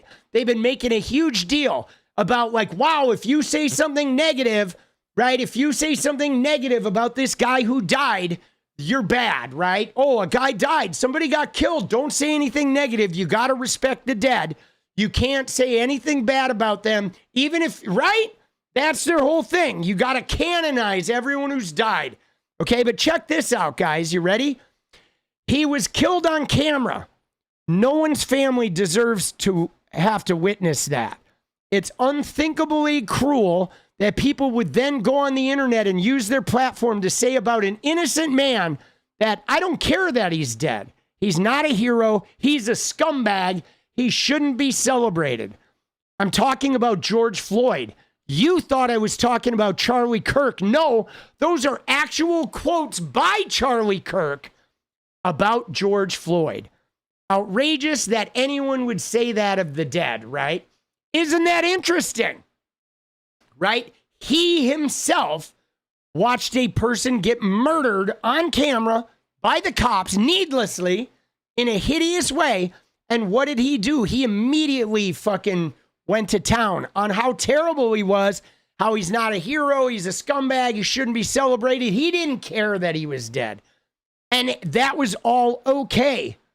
And then we watched him die. And when we said the same thing, his followers declared war on us, right? You know, isn't that interesting? That's a really interesting fucking saying right there. I thought that was very, very cool. All right. Now, you ready? We got some other shit here. Hold on. Let me find. While we're here, wait. All right. I've got some pieces of stuff here. All right, you ready? This is great. This is a memorial of Charlie Kirk's greatest hits. All right, that you're not going to see on TV necessarily, but we're going to fucking watch them because, again, I think part of our mission now, guys, is to shine a light on this. Okay, we have to shine a light on the real Charlie Kirk, not the MAGA side that wants to turn him into some kind of a amazing deity because he got blown away, right? But what this guy really said when he was out there on these college things. You ready? Here we go. Let's watch some Charlie Kirk. 3 minutes of Charlie. Comparing abortion to the Holocaust. Absolutely, I am. In fact, it's worse. It's worse. Were these blacks trying to go rob her? Happening all the time in urban America. Prowling blacks go around for fun to go target white people. That's a fact. Black crime is a major issue in our country. Why are you pushing criminal justice reform exactly? Joy Reid and Michelle Obama and Sheila Jackson Lee and Ketanji Brown Jackson, they're coming out and they're saying, I'm only here because of affirmative action. Yeah, we know. You do not have the brain processing power to otherwise be taken really seriously. You had to go steal a white person's slot to go be taken somewhat seriously. Now, the southern border is, of course, the great replacement. They're trying to replace us demographically. They're trying to make the country less white. It is an anti-white agenda.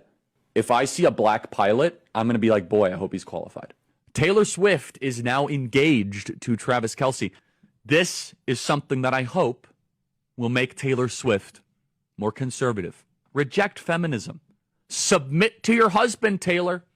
You're not in charge. America was at its peak when we halted immigration for 40 years and we dropped our foreign-born percentage to its lowest level ever.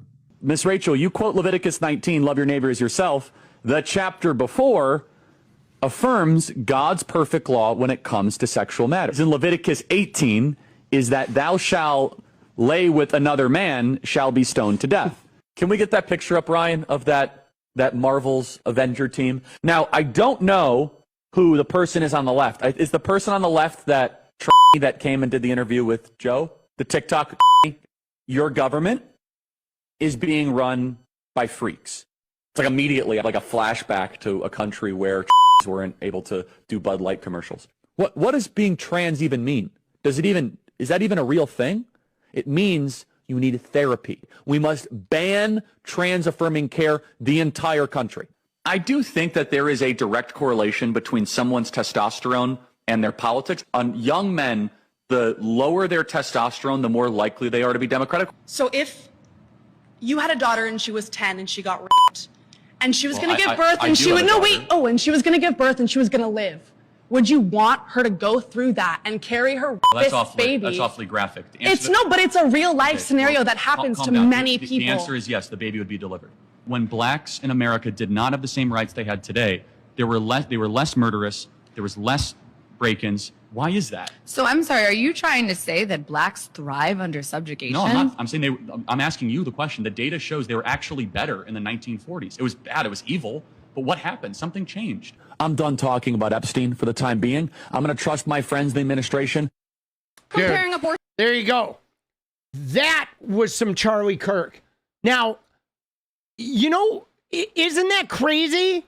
So let's see what he said. First off, abortion is worse than the Holocaust, is where he went. You want it? You want that? I got it from Adam Parkhomenko, right? You know who he is? He's a Dem strategist. I'll put a link to it here, and I'm putting a link to it right there in chat.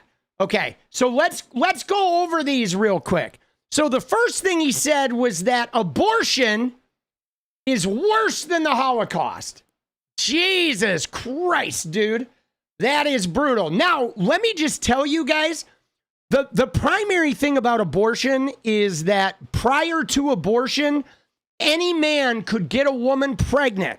He could go out with her once, have sex, get her drunk, have sex unprotected, even when her consent ability, she can't even say no because he's got her liquored up. He could get her pregnant, and then society told her she had to marry him.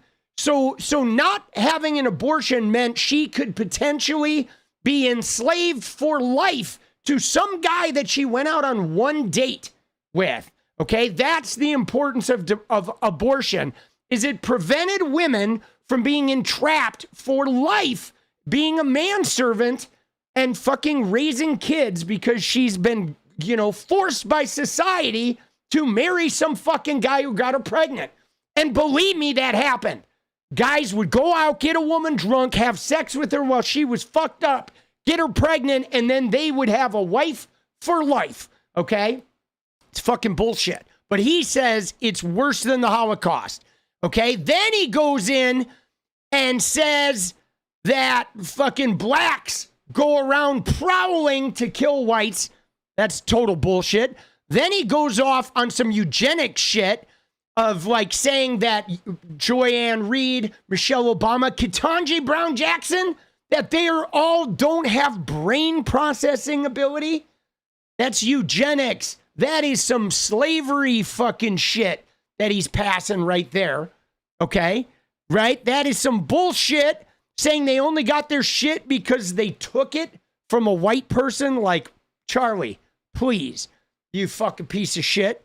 You know what I'm saying? All right, next up is people at the southern border are trying to replace us. We got a little bit of replacement theory for Charlie. Extreme. All right, then his thing says if he sees a black pilot, automatically he assumes they're not qualified. If he sees a black anything at a high level, he just assumes they're not qualified. That's more of that eugenics shit and deep racism. Then this is great. Taylor Swift needs to submit to her husband. Dude, what the fuck is that? Women should not be submitting to their men. And if you're a woman and your man thinks you need to submit to him, you should bounce. Get out, okay? There is no submission required, okay? That's fucking bullshit, okay? Then he went on and said that America was best when we didn't allow any immigration, okay? That when it was just all white people, okay? That's when he thought America was best. Now, he didn't bother to stop and think what America was like for all the people of color or the gay and trans people or the women during that area. He just is thinking about him as a white guy in power. Everything was great when there was nobody to compete with the white guys in power, right? That's what he really means. Okay. Then he goes into the Rachel, the fucking, right? What's her name? Dude, that was like defending Palestinian people. The woman who, what is her name? The woman who has the kids show on YouTube that sings songs. I love her. She's like so sweet. What's her name? Fuck. Miss Rachel. Yes. Yeah. Miss Rachel. That's what it is. Okay. So she was like saying, you know, about like loving your neighbor and fucking being harm-free. And Charlie's like, oh, if you're going to pull a quote from the Bible, let's go look at God's perfect law that says if you're gay, you should be stoned to death, was his thing, right? And it's like, now what's interesting about that is he's saying that you should be stoned to death if you're gay, but he's not really saying it. He's couching it in a Bible verse, and he's kind of bringing it up as a means of like saying, well, if you're quoting the Bible, what about this other verse of the Bible, right? He's trying to use it against her, but he did say that it was God's perfect law, which means if he's a devout Christian, surely he believes in God's perfect law. So again, though, this is another aspect of Charlie Kirk where he says this toxic shit without actually saying it. So he's always gaslighting. He is. He's a gaslighting, you know, plausible deniability fucking huckster. Okay? He is. Always. He was always gaslighting. Every time he opened his fucking mouth, he was presenting some gnarly shit to you, but he was doing it in a gaslighting way. All right? Absolutely. All right. Now, what else did he go into? He went into this one where he used a slur for Dylan Mulvaney multiple times. Okay? And he basically discredited these people because they live outside the gender norms that he considers to be allowable. Okay? Because at the end of the day, Charlie gets to decide what gender norms are acceptable. And because he believes in the Bible, he has that power. And then if you live outside that, you're a freak, you're a slur, you're incapable, right? And then he went on to say some shit about how, you know, everyone in the government are freaks and that, like, what is even trans? He won't acknowledge the existence of transgender people, and he's really angry that transgender people made some money from Bud Light or got elected to Congress or have gotten positions of power, okay? So he's really hateful and resentful of trans people, and since he doesn't understand them and won't take any time to get to know them, he just assumes that it's some type of deviancy and made up shit because, of course, the only shit that Charlie Kirk says is real and exists is allowable and real and exists, okay? Because he's just, you know, he's the king, right? He's the guy who fucking is the final authority on everything, right? You know what I'm saying? That's what he is. Charlie Kirk is the authority. Why? Because he reads the Bible. All right. Then what did he go on to say here? The testosterone thing. This was a great one, which is he's saying that basically all the right-wingers are high testosterone men and all the guys with low testosterone are left-wingers, right? That's a fancy little way of saying everybody who's a leftist is not really a man, right? You're not a man. You don't have any testosterone. And we all know that that's not true. Dude, if you go and look who's popping Viagra, right? And who's fucking, right? If you go and look who's popping Viagra and who's getting fucking ED treatment, it's conservative guys, dude. They're always the fucking got pee-pee issues, bro. They do. They have serious pee-pee issues. They do. That's why they so overcompensate. All right. Then this one, I want to talk about this one. Because there's two things about this that are problematic. Okay, now the first thing that was problematic about this is obviously him saying to this woman that if he had a 10-year-old daughter, he would force her to deliver a rapist baby. Okay, that's fucking outrageous. Okay, anybody who would force their 10-year-old daughter to deliver a rapist baby is a fucking, they're a sadist. Okay, they are. You're sadistic and you don't care about your daughter or women in general. Okay, that shit is fucking wild. Okay, now, you ready? There's one other thing about this that I want to show you that I found really bothersome. You ready? Watch. Because this was a habit of Charlie's. Watch this. Here we go. So if you had a daughter and she was 10 and she got raped, and she was going to give birth and she would, and she was going to give birth and she was going to live, would you want her to go through that and carry her baby? That's awfully graphic. But it's a real life scenario that happens to many people. Okay, right there. He said, that's awfully graphic. And then calm down is what he said. And I bring this up, guys, because on the surface, it looks like not an important thing. But every single time he debates a woman, he uses the calm down. Can I just show you another one real quick? It's a mechanism he used, okay?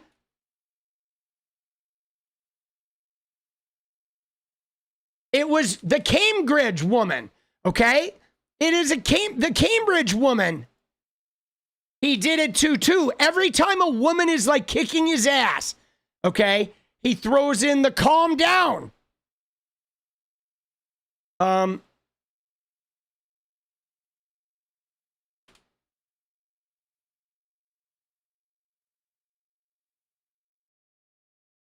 me find her. It's a woman with the American flag thing. We're going to go to YouTube, all right?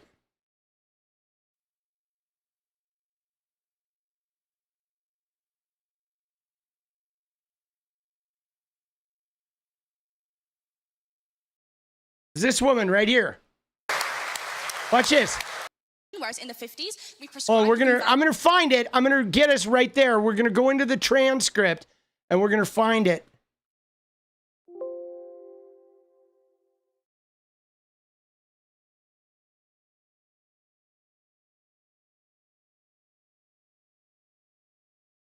Oh, fuck. All right, let me find it here.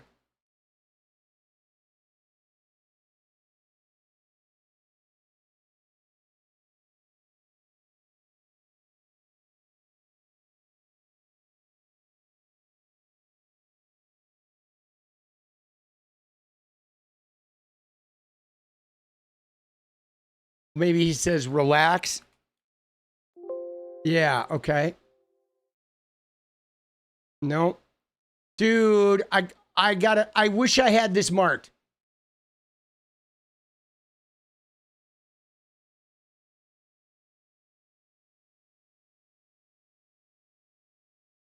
I think it's here near the end.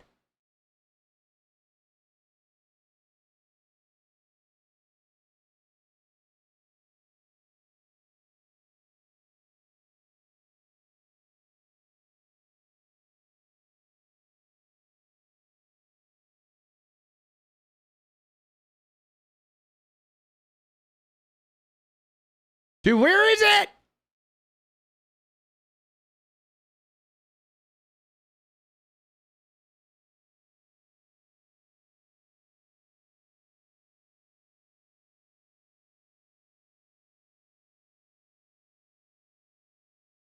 Dude, I know it's in here.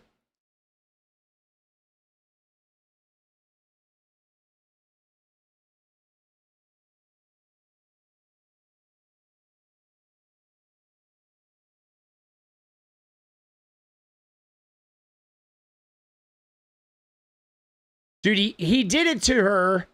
Hold on.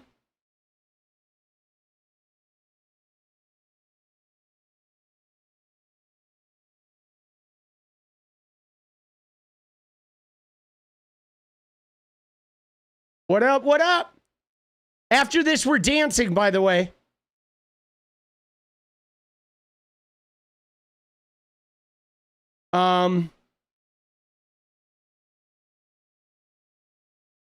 fuck, dude. I'm gonna. But feminism is the glaring. All of a sudden, women are it, and we I'm just gonna find it. Means nothing if you're gonna go be a CEO of some shoe company. Across either, I think that those offer more compelling reasons for a decline in happiness than an increase in freedoms. Because just one more thing, on an intuitive basis, generally. Okay, so if that's true, why is it? Do you shouldn't just pursue happiness? I think we should maximize agency within a fair system that has reasonable parameters because it's expedient, it's good for the economy, it's logical, it's the moral thing because if we can't prove the material harms, we shouldn't discourage it. And also self-reported studies is a really flawed way to do psychology. It's the week before my university exams right now and I'm standing here explaining the basic methodology behind survey collection in sociology, which you don't even think is a real subject, to Charlie Kirk. If I took one of those surveys right now, I'd check extremely miserable, but so would a Palestinian child who's been torn to smithereens. How are we going to measure say extremely miserable? No, I'm kind of making a joke. No, I mean, but seriously, like, but hold on. I mean, like, that's an important point, though, is that the women in the West have it the best in the world, and yet they're way unhappier than women of sub-Saharan Africa. There's something fundamentally wrong here, because the women of sub-Saharan Africa have something that a lot of women in the West do not have. He is so cringe. The women in the West have cats, and they have good jobs, and the women of sub-Saharan Africa, they have a belief in the divine, and they have kids. And maybe there's a biological undercurrent that is keeping a lot of women.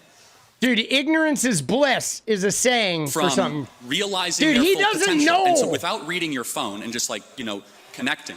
I'm not really oh yeah, you see that right there? There was a shot, right? She's looking at her phone. He's like, without reading your phone, AKA without, I'm better than you because I'm not reading my phone, right? You see what I'm saying? He's starting to lose and he's got to do that dig of like you can't do this without your phone, even though she's just trying to make some points. She has topics that she's trying to do. Biological undercurrent that is keeping a lot of women from realizing their full potential. And so without reading your phone and just connecting. I'm not really reading my phone. Well, it's fine. Sure, then you can answer without it. Fair enough. Would you agree that it's a good... See that? That snide, right?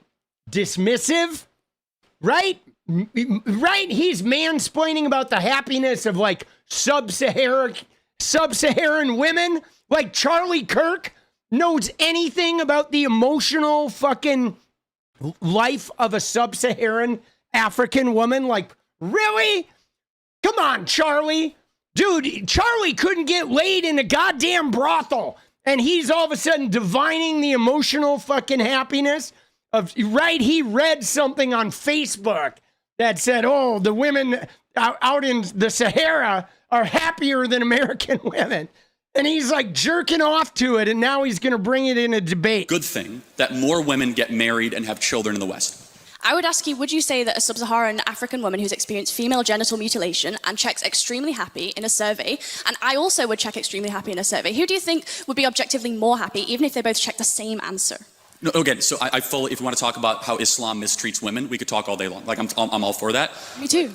Okay, good. So we agree. Yeah, absolutely. We actually agree have on many things. Then we should shut off Muslim immigration to the UK, right? We totally agree. I think that all religious fundamentalism is bad, and if you take that logic, we should also not allow evangelical Christians into the UK either. Hold on. Oh, let's go. Hold on a second. Hold on. That's funny. Hold on. She cooked him. Can you show me what would your example, because I have 50, of a single Christian country that you would say mistreats women, right? America. Oh, really? Yes. Yeah. We had a female woman vice president.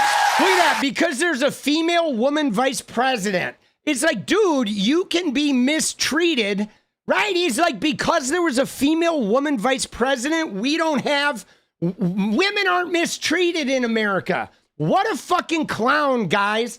This guy is a fucking clown. A female vice president, a female speaker of the House. Women earn more than men in America. In Rwanda, female representation in government supersedes the UK by quite a lot. Did women get treated better in Rwanda? Okay, I might be super off this. Like, is Rwanda Islamic? Like, I'm not totally sure. I don't think it is. Like, is it? Like, I don't know, actually. It's not. So, again, we were just talking about Islam. It's a little bit of a side note. Dude, he was trying to blame it on Islam. Of course, that's his go-to. Oh, it's Islamic. But you must be morally clear, because you brought up female genital mutilation, which is a teaching of the Islamic faith. But as a side note, like, again, this is very... See, again, the anti-Islam thing has nothing to do with this. But for him, it does. Because the mission, guys, the grooming. Important which is I'm not here to require you to do anything or not. I'm making a simple observation, which is objectively true regardless. The women of the West are miserable. Objectively true, he said. You see that? I'm making an observation which is objectively true, that women of the West are miserable. And he knows why. They're miserable because they're not cranking out kids for mediocre shitheads like Charlie Kirk. And they're miserable for a reason, because we've told them to suppress how they are made by God and pursue something else and get a bunch of trinkets and get a bunch of promotions, and they end up at 38 years old with a big flat in London, and they're miserable. And we should tell them to stop freezing their eggs and start finding their partner earlier and have lots of babies. Yeah, okay, I think I'd bring two just final points to this. First one is just really intuitive, right? Which is that if you actually care about women's happiness, then the solution is to structurally support them. That means universal childcare, shared legally enforceable parental leave, and in Nordic countries where women have high workforce participation and also some state support, they report higher life satisfaction than in more conservative countries, including America. So if your metric is happiness, just use satisfaction surveys. You just told me they're BS. So are satisfaction surveys bullshit or not? Because you told me they're bullshit. Do you acknowledge satisfaction surveys or not? You just told me that they're BS. Do you think they're we can use that as data?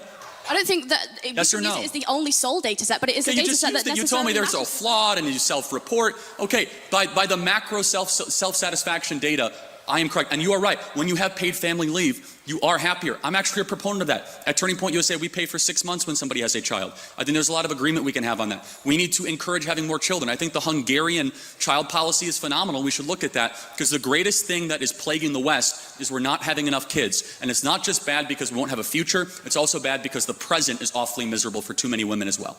Okay, in which case I think we get... Do I start bringing this to a close, please? Okay, I think just one final thing, which is that in which case we get to a really interesting argument about what parts of womanhood can be demarcated to the social and what kinds of womanhood can be demarcated to biological. So, for example, my anatomy is demarcated to the biological, but the fact that I might potentially be a better nurturer than a man, I would demarcate that to the social, you might demarcate that to the biological, in which case we have differing moral scales of value. I would ask why we should necessarily prioritize your moral scale of value, which prioritizes things like the birth rate, when in actual fact there are various other moral scales of value. And if you yourself are a free market American, why is it the case that you would not, like the previous speaker noted, I've already answered extend personal freedoms towards all spheres, including a private sphere? I believe in absolute truth claims, and it's absolutely... Yeah, see, when you see him, though, dude, he's disingenuous, right?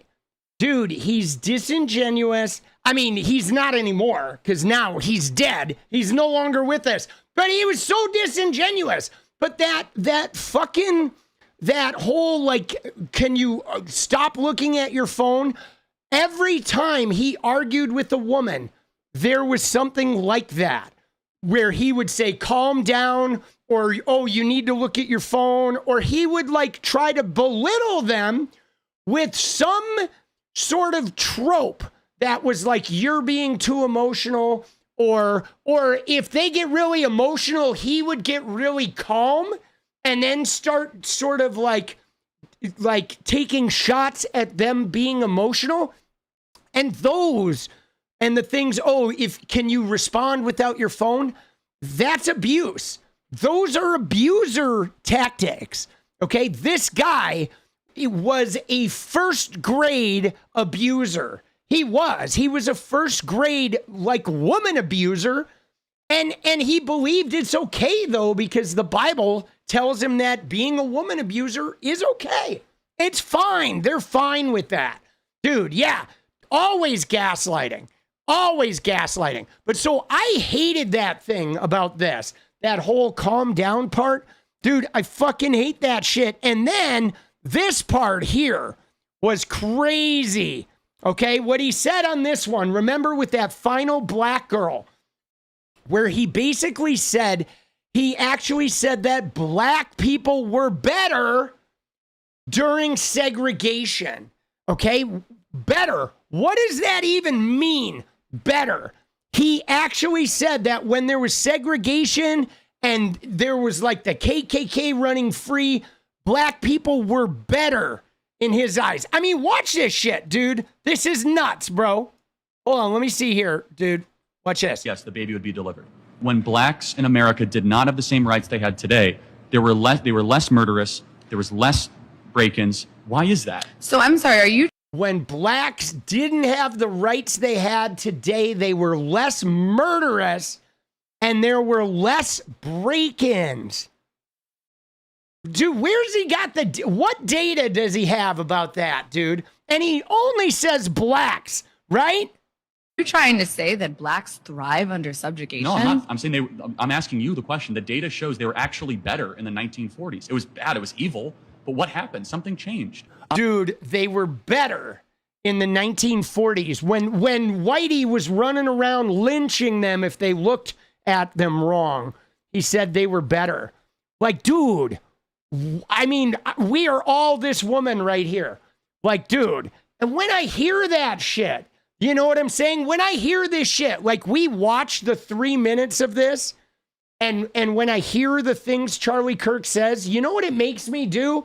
It makes me like think about him getting shot, and I'm like, you know what I mean? Like I listen to this shit, and I just am like, all right, live by, die by, right? I feel bad for his kids. I feel bad that his kids are growing up without a dad, and simultaneously, I think his kids may actually do better without him being in their life.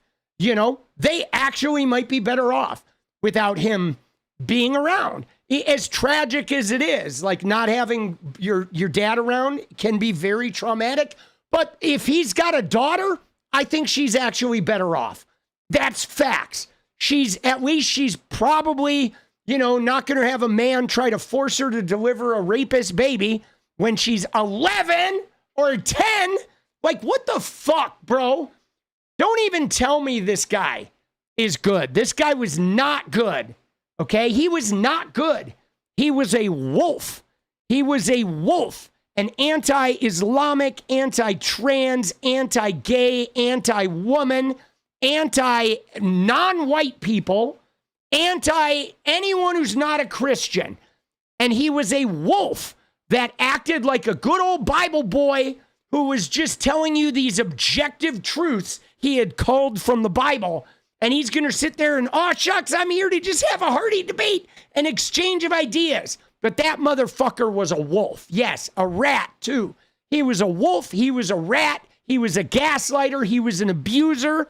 He was a fucking piece of shit. A groomer of young men. Right? And he fomented, to use Stephen, Miller's favorite word, he was a manipulator who fomented the very violent culture that ended his life. You know what I'm saying? Right? I mean, dude, it kind of like, dude, it's time to heal, baby. As long as Erica doesn't find another nutcase. Oh, Erica will find another nutcase, right? But it doesn't matter if they find another nutcase. I don't think she'll find another, like, the thing about it is like, it's not going to be the same. You know what I'm saying? It's not going to be the same, right? We're going to break the rest of this shit apart. All right, I'm going to go to the bathroom. I come back, we're going to dance. All right, we got a dance party going, so get ready, all right? Get ready, motherfuckers. We earned a dance party. Let's go, BRB.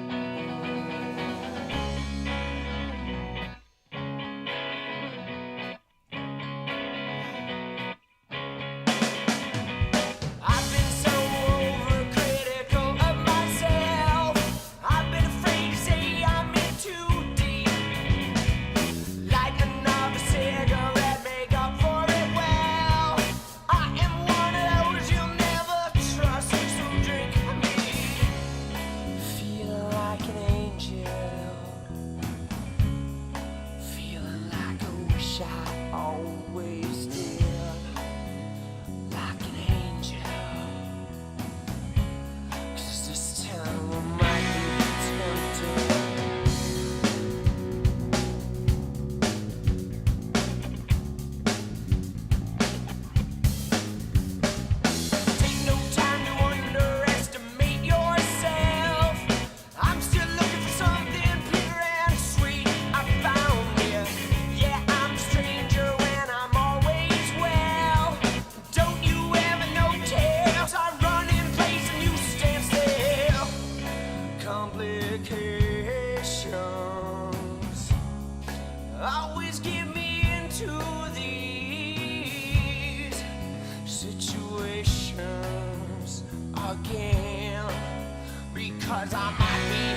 Let's go. Oh. Again. You guys ready for that dance party? I might be tempted.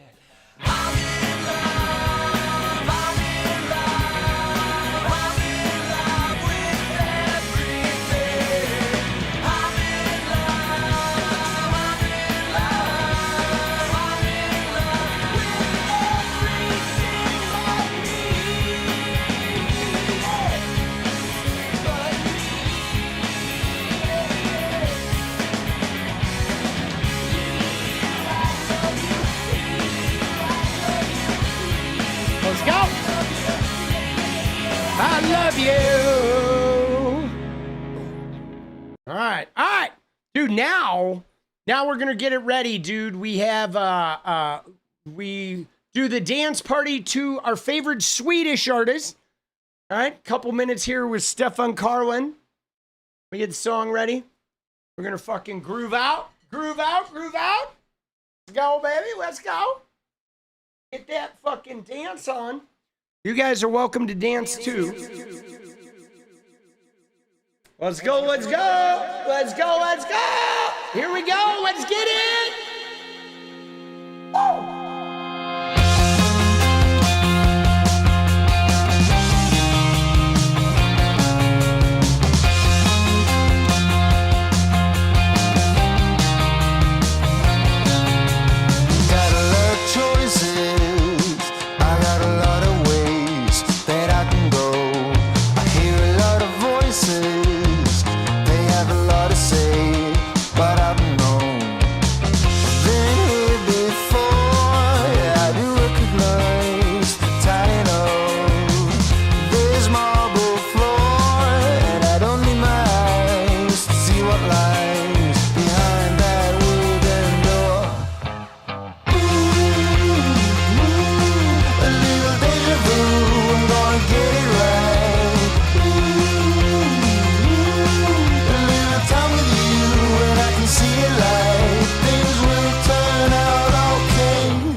Spirited, baby! Oh, I'm gonna have to catch my breath.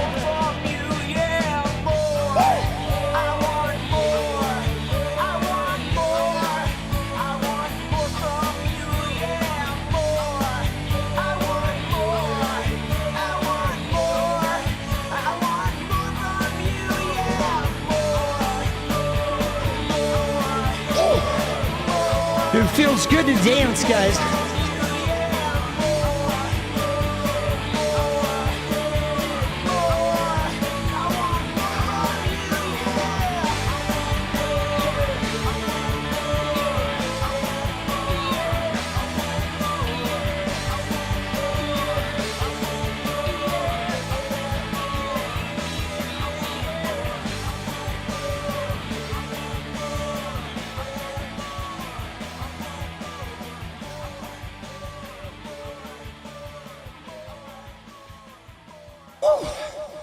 Dude, let's go.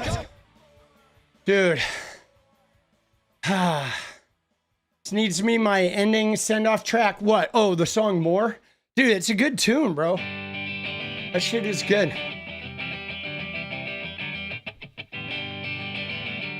Freedom. All right, let's go. Oh, shit. What do we got? Oh, hey. Dude, let's go. So, yeah, dude. Man, Charlie Kirk, not a good guy, boss. You know what I'm saying? Not a good guy. And I wholeheartedly agree with what 𝗙𝗪𝗻 said, which is like, it's like the idea that, you know, like being willing to debate any set of ideas, it's not an admirable fucking thing. You know what I'm saying? Like sitting down with Nazis, right? Sitting down with Nazis to debate their beliefs doesn't make you like a fucking special person or a good person. That is not a winner. So if you want to see my music, guys, there's a link down in the description to the music that I have from the Wanteds that is on Spotify and Apple Music. And then the shit you hear here in the stream are all songs that are from my earlier bands, like not the Wanteds, but you'll hear some songs from the Wanteds, but earlier versions of it. And then there you hear songs from my band Soul Driver and Full Blown Red and Number 3 Breakdown, other bands, right? But there's a link down in the description if you want to hear some of the shit I have on streaming services, because I have some really good shit. There's an album called Let Go Afterglow with the Wanteds. That was my one-man band that I played all the instruments on the record, and I used to tour with a keyboard, guitar, and a laptop. And then there's a 3-piece version of the Wanteds from 2008, and that's the album called Failure Looks So Good. And so those records are both really good. I think they're a lot better than the shit we hear on stream here. But the shit we hear on stream here is going to be available digitally pretty soon when I get politicalpunk.me up. I have a website. I just haven't gotten it taken care of yet. I'll get to it sometime this winter. Then you'll be able to buy shit digitally too. Right? But yeah, man, you know what I'm saying?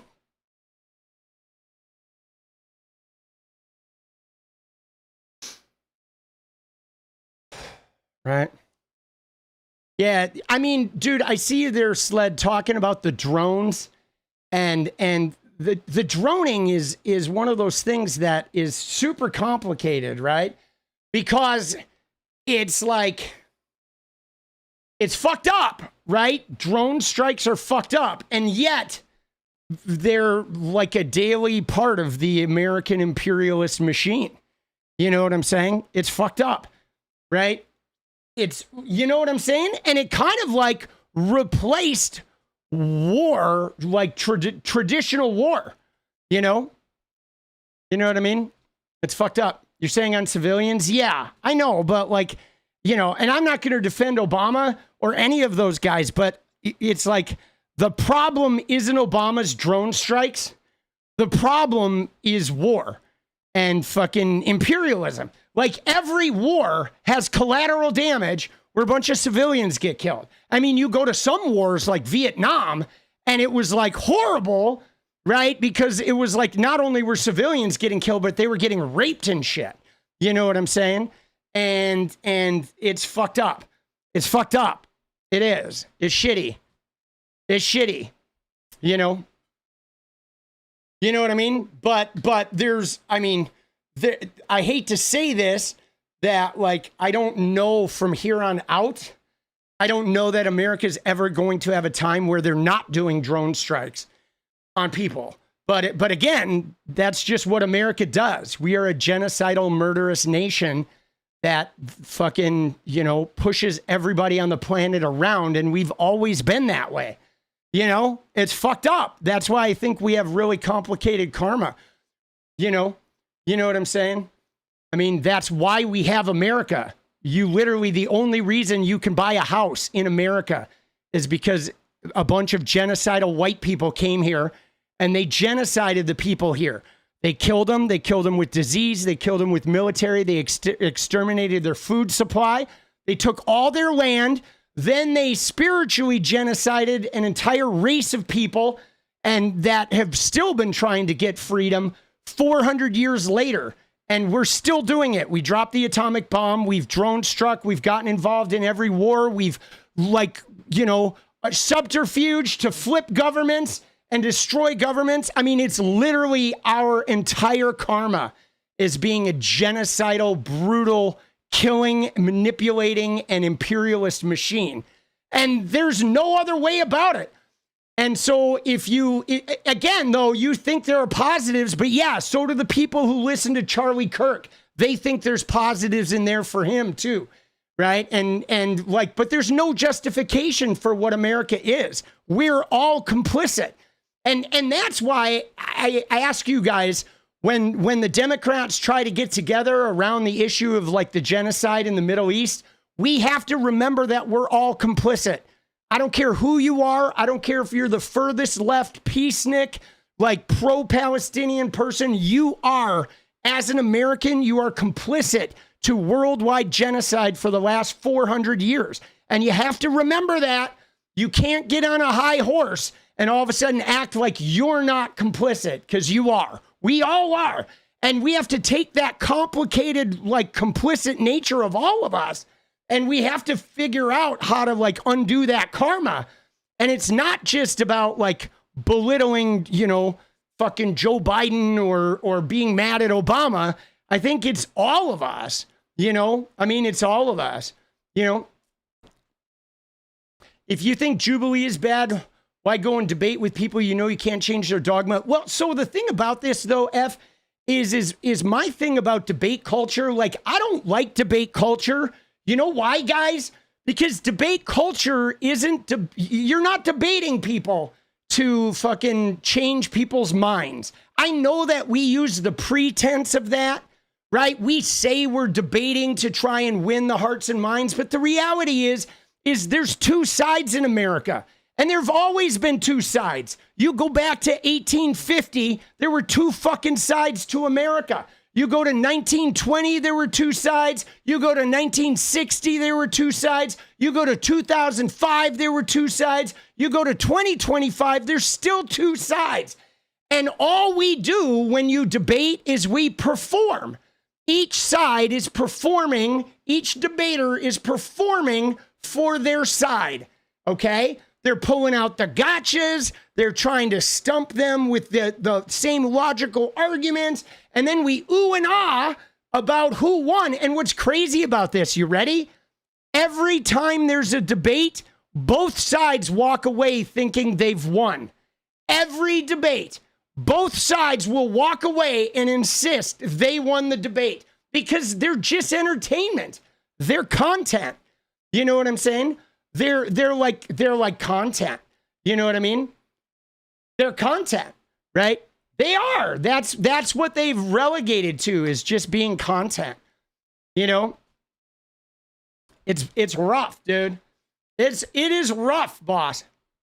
Dude, I like them because drama and content is like entertaining. It's entertaining. But I think, though, you ready for this, guys? I think they've become reality TV. Okay? It used to be a debate happened when there were two political people, like, vying for office, and they were arguing their viewpoints of like the things they were bringing to the American people. But now debate is just reality TV content, which is why the more extreme you are in your viewpoint, the more the content, it gets amplified, right? It's like in our modern debate culture, it's like the more extreme you are, the higher the ratings. And Johnny, I absolutely agree. Like I have said, you ready? Watch this, guys. Can I show you something that I wrote a long time ago? Watch this. This is what Johnny said right there. Look at a tweet I did. Where was it? Let me find it.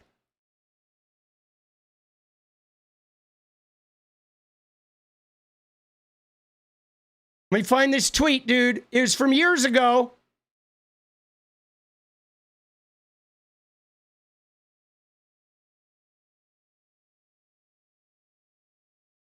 Right here. This was from, I guess, November. If we really wanted to mark the moment when society started falling apart, it was absolutely right at the beginning of reality TV.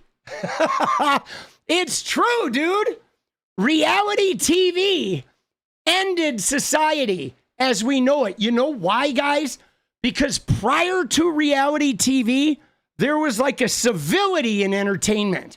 There was a civility, there was a respect, you were trying to win people over. And once reality TV came on, no longer are you trying to win people over. You're just trying to get a reaction. It doesn't have to be real. It doesn't have to be accurate. You don't have to be telling the truth. There doesn't even have to be a message. You're literally just trying to get a reaction. You're trying to make the biggest scene. Okay? In reality TV, the biggest scene becomes the draw. And prior to that, it was an exchange of ideas. It was, you were attempting to convey a message. Okay? Even with TV shows, the TV shows had a moral or a story they were trying to tell or some moral problem they were trying to challenge or some thought-provoking situation they wanted to unfold for you. They wanted to get you to think about a viewpoint or an idea or a social norm or a characteristic of humanity. And then reality TV is like, no, we got to show up and just create the biggest scene. And whoever creates the biggest scene, whoever causes the largest disturbance, becomes the biggest star. Okay? Because now we're no longer about conveying a message or looking at the method behind it. We're just trying to get a reaction. We're just trying to create some fucking chaos. Right? And that's it. You know what I'm saying? Love Island. I never watched Love Island, but one of my ex-girlfriends in LA was on Temptation Island. Do you remember that show? It was like a 90s one. I'll show you her, dude. She had pink hair on Temptation Island. And in the 90s, dude, it was right here. Let me show you.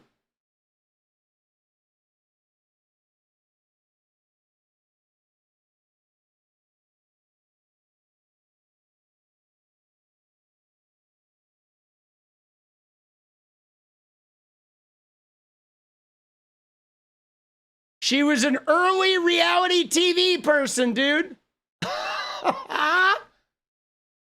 Here she is. Oh my God, dude. Right there. That was my girlfriend in LA, dude. From fucking Temptation Island in the 90s. This girl with the fucking braids. Let me see if I can find a picture of her face. Her name was Carla. In a way, I never forgave her for being the forefront of reality TV.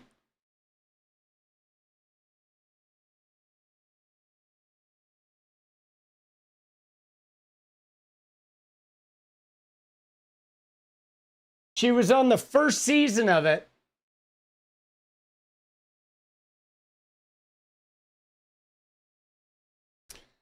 Dude, she caused it all. Dude. Oh my God. Let's find out what year that was.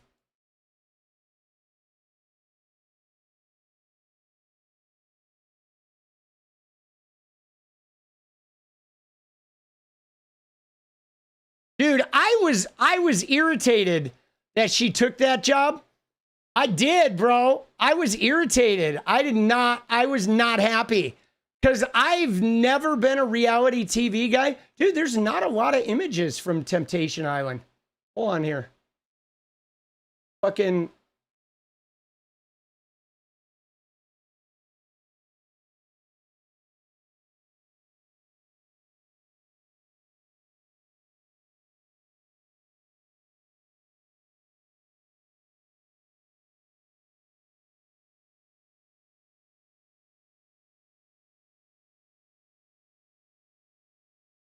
Is it season 1 or season 2?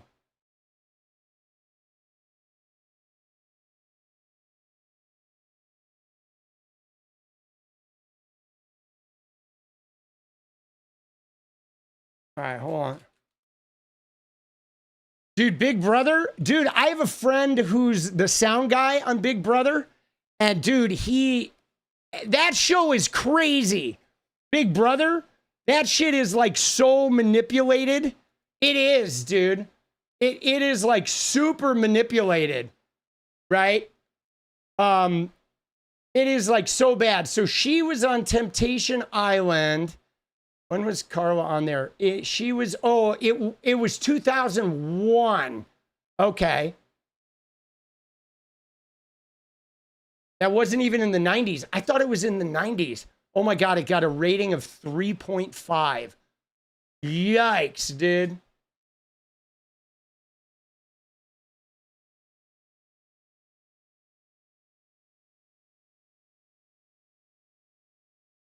Crazy. Andrew Tate was on Big Brother. That figures. Dude, Big Brother. See, what's crazy about that shit is it's also phony, right? It is also phony. Hold on here.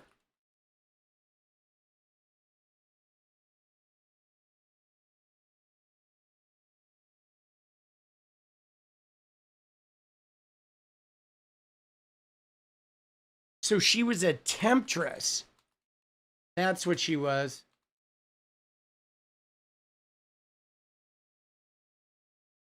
Dude, I was like so disappointed.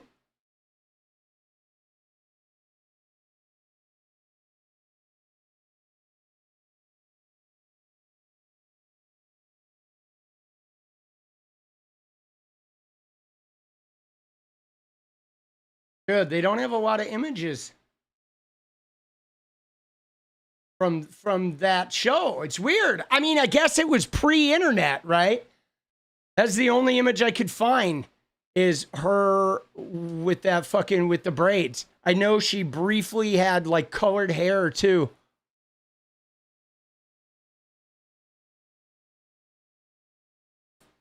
I'll have to fucking dig it up, look in the archives. Your dad worked for the Senate in the 70s?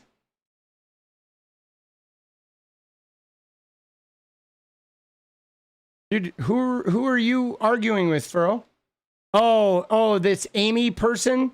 Is that who you're arguing? What's going on with you guys? Why is the language getting so strong? Right? What are we doing here?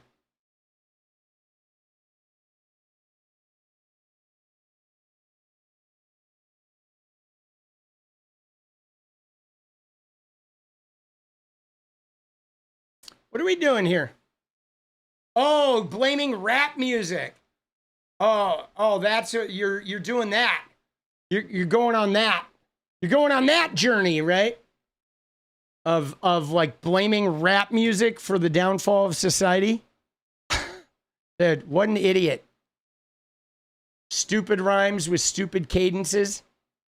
Yeah. Dude, why are people idiots? Yeah, it's such bullshit. It's so funny. Dude, it's pretty stupid. Whatevs. Oh, she called me a self-righteous prick, too, because she insists she's not complicit in America's fucking shit. All right, I'm sorry.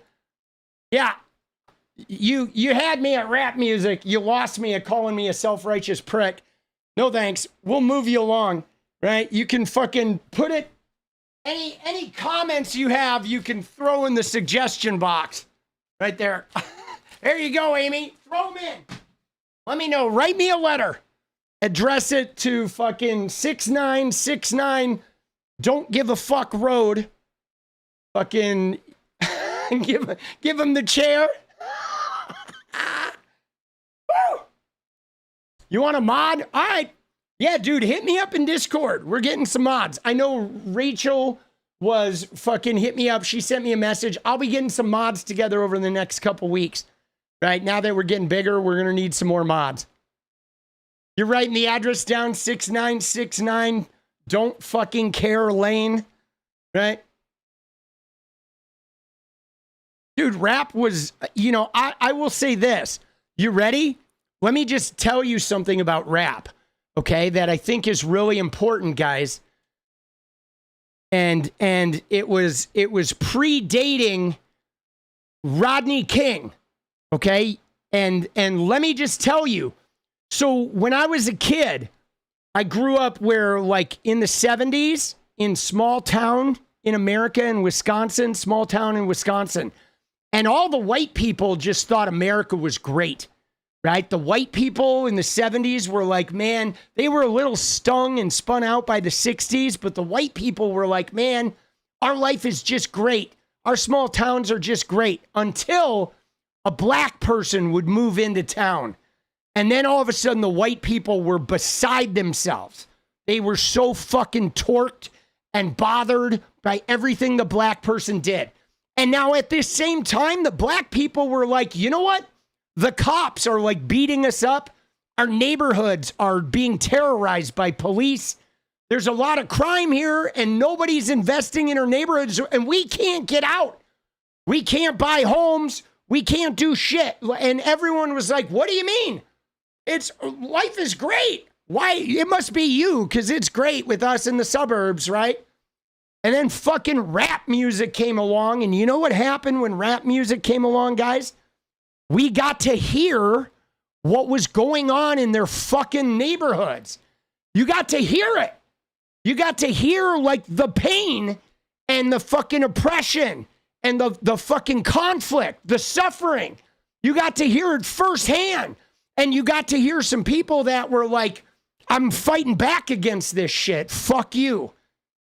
And it was like, man, it was, I don't know, dude. I felt like rap music was the start of healing. You know, like we had a chance, yes, to listen to them and to respond to them instead of just sitting out there in white suburbia and thinking, God, what's wrong with all those complaining black people? And all of a sudden you got firsthand like what was going on. Now, I'll tell you guys, some white people didn't want to hear it. They didn't want to hear what was in those rap songs.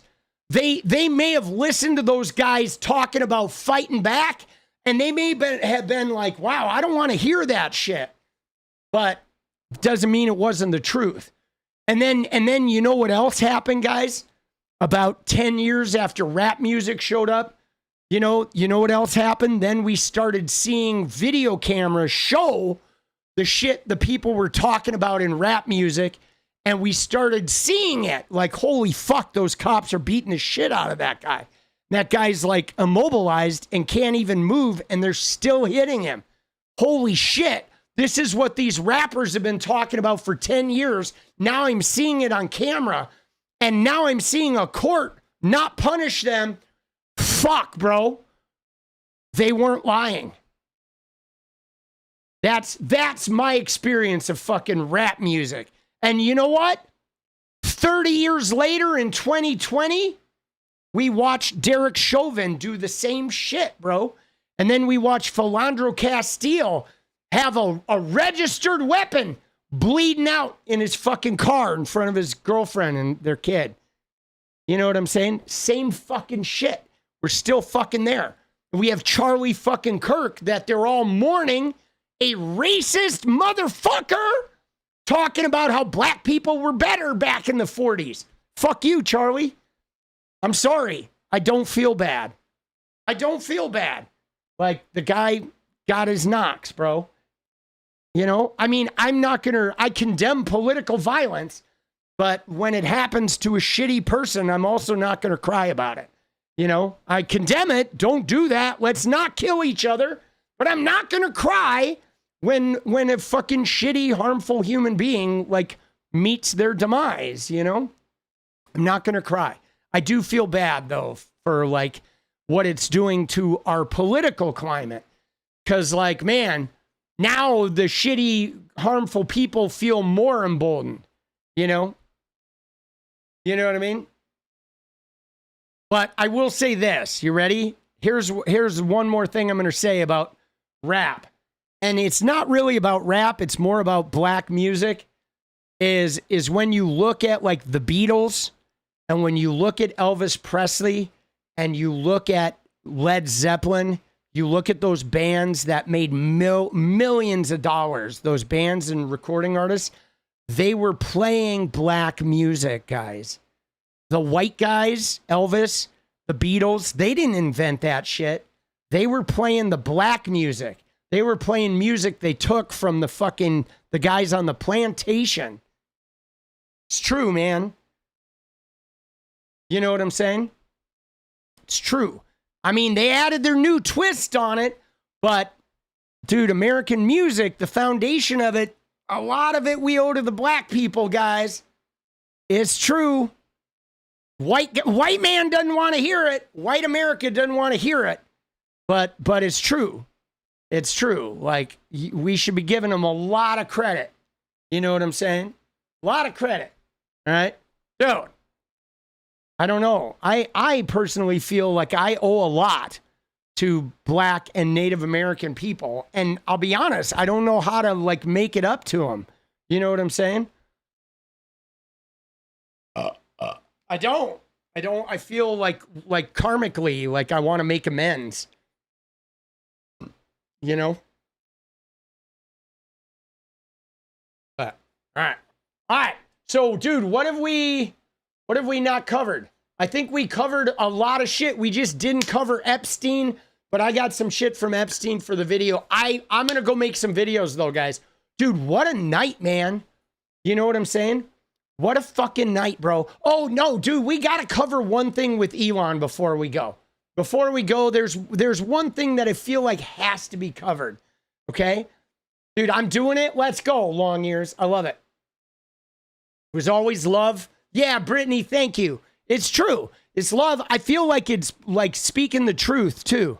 Being able to defend and speak the truth. But can I show you? We got to look at Elon, dude.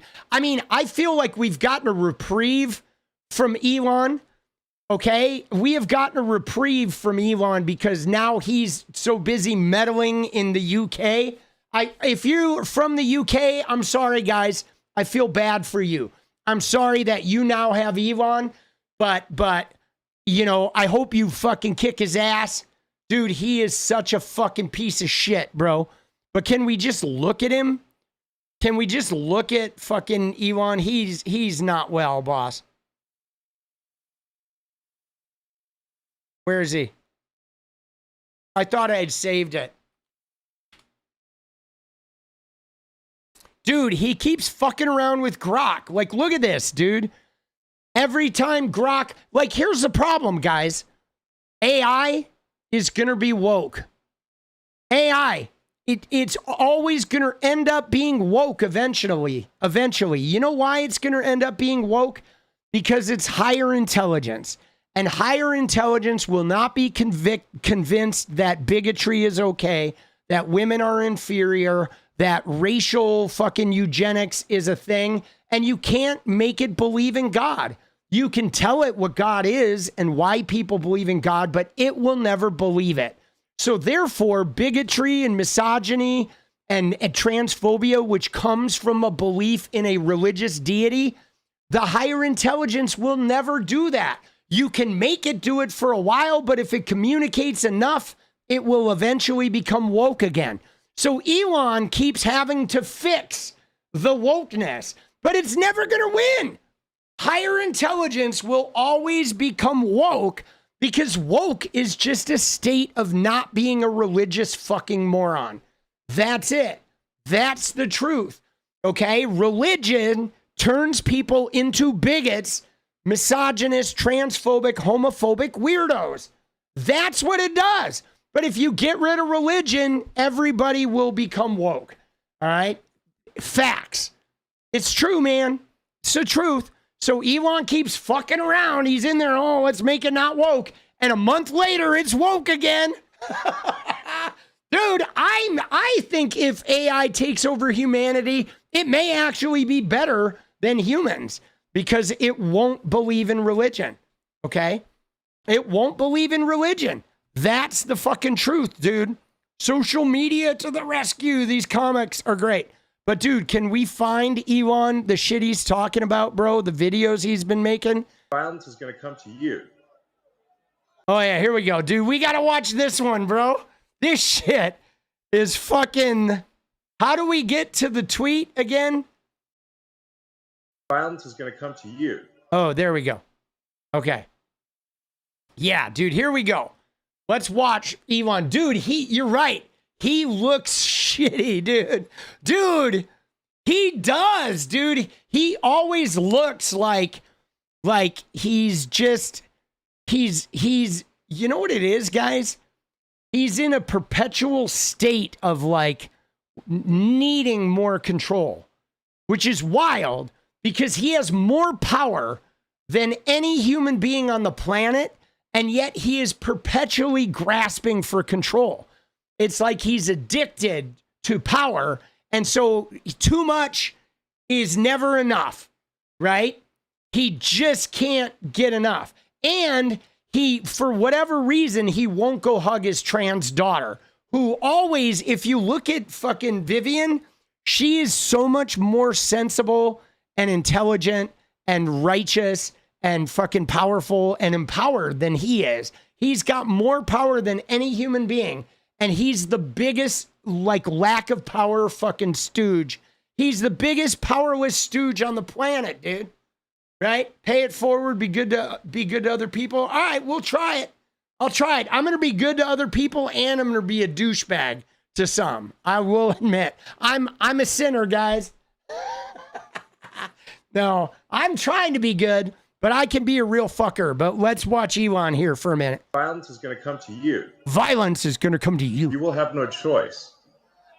You're in a fundamental situation here where whether you choose violence or not, violence is coming to you. You either fight back or you die. Oh, thank you. That's real fucking cheery, Elon. You hear that, dude? Whether you choose violence or not, violence is coming to you. You either fight back or you die. So you better get violent yourself and be the aggressor because it's coming to you anyway. Like, dude, what a shitty message. He's inciting violence. He's inciting preemptive violence, right? Because he's warning that it's going to come to you and kill you. So you got to get violent now and fucking beat him to the pass. Dude, he's such an idiot. And you know what's crazy about this too, guys? Is that he is the biggest fucking pussy. Like, if violence breaks out, he's going to be the guy that's hiding under his desk. I guarantee you, this guy is the biggest fucking pussy on the planet, bro. He ain't ever going to fight. Ever. He's never going to fight, dude. He's going to be hiding in a bulletproof fucking, urinal called a Cybertruck with the doors locked. But yeah, he'll watch the video of you being fucking disemboweled. He'll watch it, probably jerk off to it, right? You either fight back or you die. You either fight back or you die. Oh, Elon, the warrior. And you know what's great about this too, guys? Is he always talks about like the Roman Empire. But like, dude, in the Roman Empire, it was just dudes fucking dudes. The entire Roman Empire, the whole thing was just dudes fucking dudes. That was it. That was it, dude. The whole thing was just dudes fucking dudes. Right? But they talk about it like, oh, dude, another pine box. Dude, can we get 2 pine boxes to go, please? Right? Oh, shit, dude. Jesus, man, these guys are clowns. And that's the truth. Oh, yeah. Today, Elon, I think the British public are telling the world that they're ready to fight back. Hey, fish and chips, motherfucker! Hey. Let's paint some red crosses on the wall. Hey, we'll get in a tracksuit. Behave like fucking groipas, you fucking dumbasses. Dude, Jesus Christ, dude. Fucking dipshits, dude. This is Tommy Robinson, isn't it? What a fucking clown, dude. These guys are all clowns, bro. They are, dude. Good. Yes. Oh, yes. Come on, Great Britain. Oh. Violence is going to come to you. Dude, what a dipshit, bro. Look at this. This fucking idiot says, not inciting violence, encouraging patriotism. Dude. Dude. Violence is going to come. He is such a clown, bro. We need freedom of speech. And freedom of speech is only relevant if people are allowed, if people you don't like are allowed to say things you don't like. That is yeah. Tell that to your fucking MAGA shitheads that are getting everyone fired, bro. It's the only time freedom of speech is relevant. It can't be that the government is deciding what is or is not misinformation or disinformation. What about if, like, the MAGA shitheads, if the Bible bangers are deciding? You get politics applied to those labels, and in fact, you simply get the suppression of. Can I show you something else, though, guys? Because, remember, guys, remember what Elon said? You ready? I don't know if you guys remember this, but I want to take you back to an oldie but goodie, okay? And this is we're gonna end on Elon here for a minute because this is important. Because Elon, when he took over Twitter, dude, he was running his mouth a lot.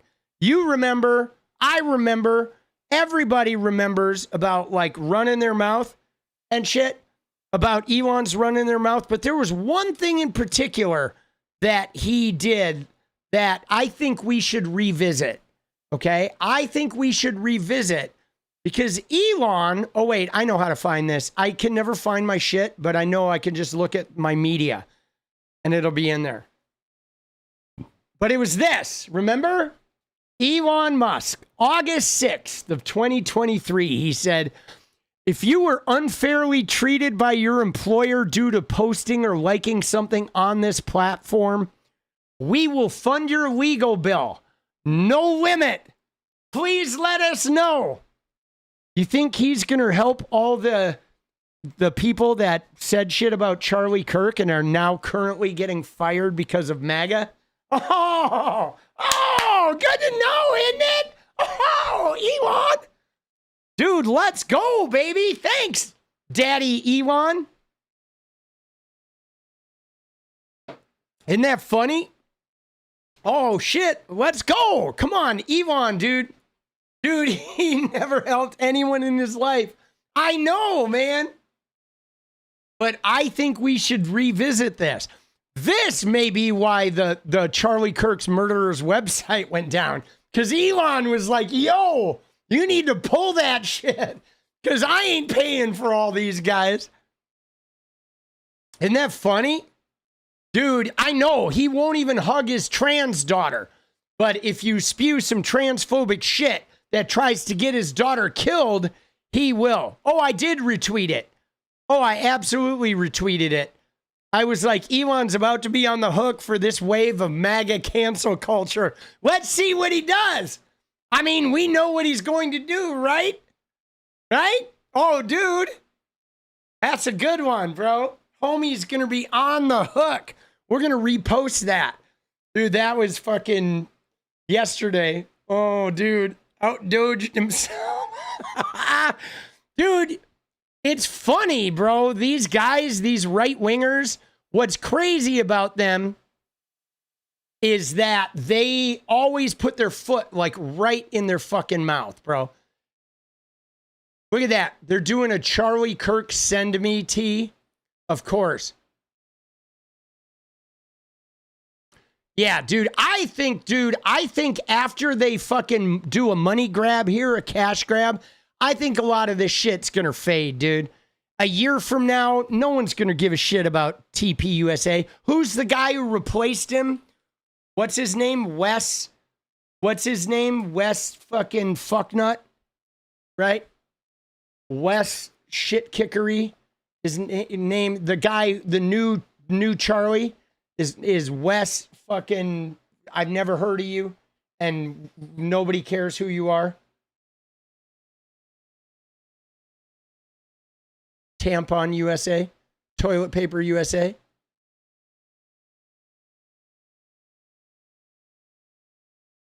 People were saying this guy's name, right?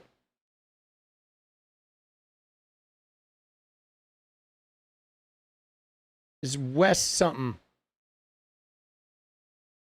Wes Watson.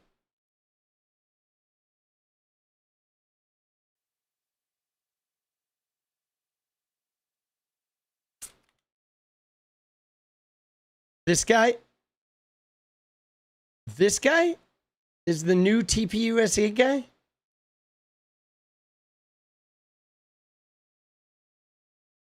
I've always been a problem solver. I still am till this day.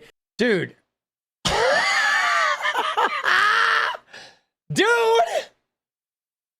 Dude, what the fuck, bro?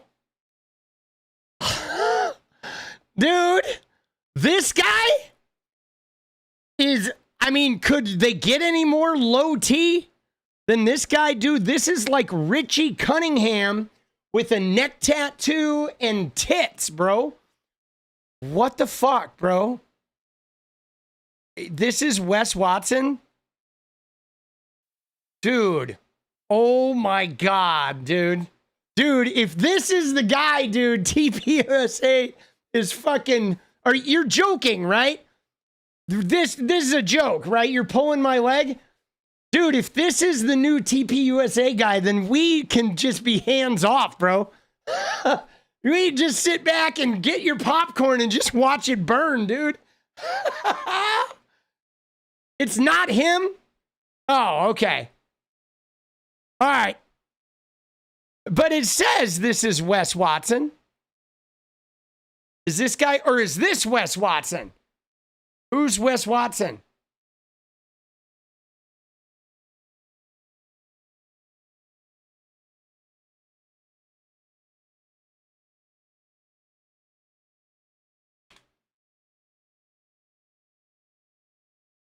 That's him, dude.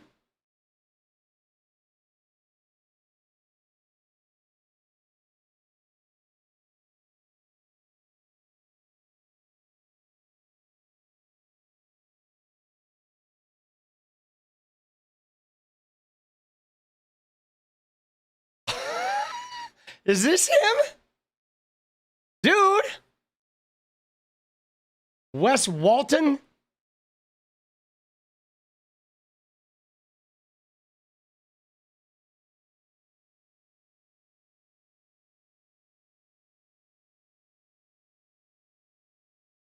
Dude, what the fuck? This is Wes Watson. Dude, Leviticus? Dude, now I'm just confused. Are you guys like punking me or what?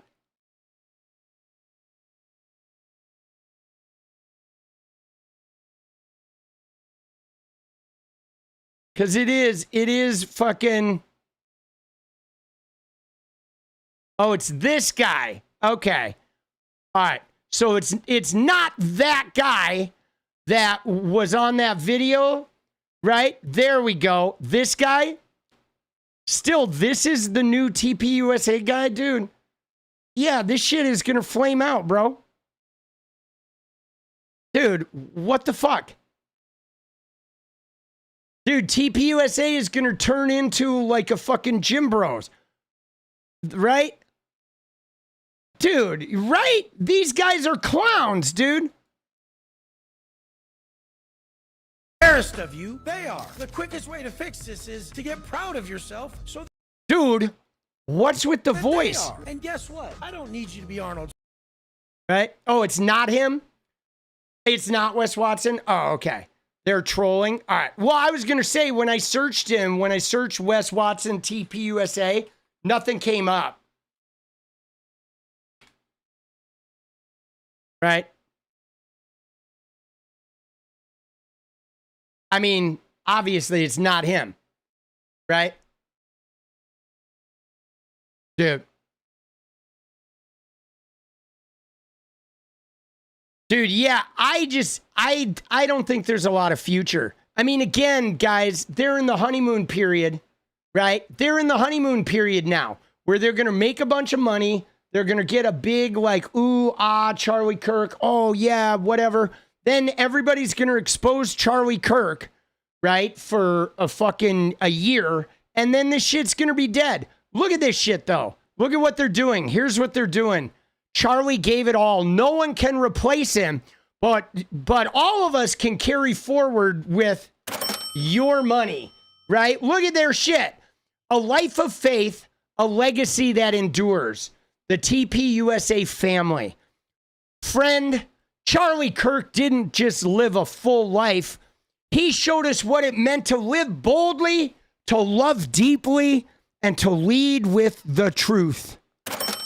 With every ounce of his strength, he worked tirelessly to wake up a generation, to tell the truth, to save our country, and above all, to point people back to God.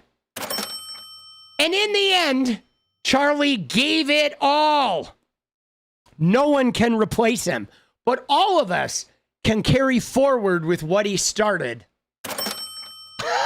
Friend, we want to give you a glimpse into the legacy he left behind and the calling that now belongs to us.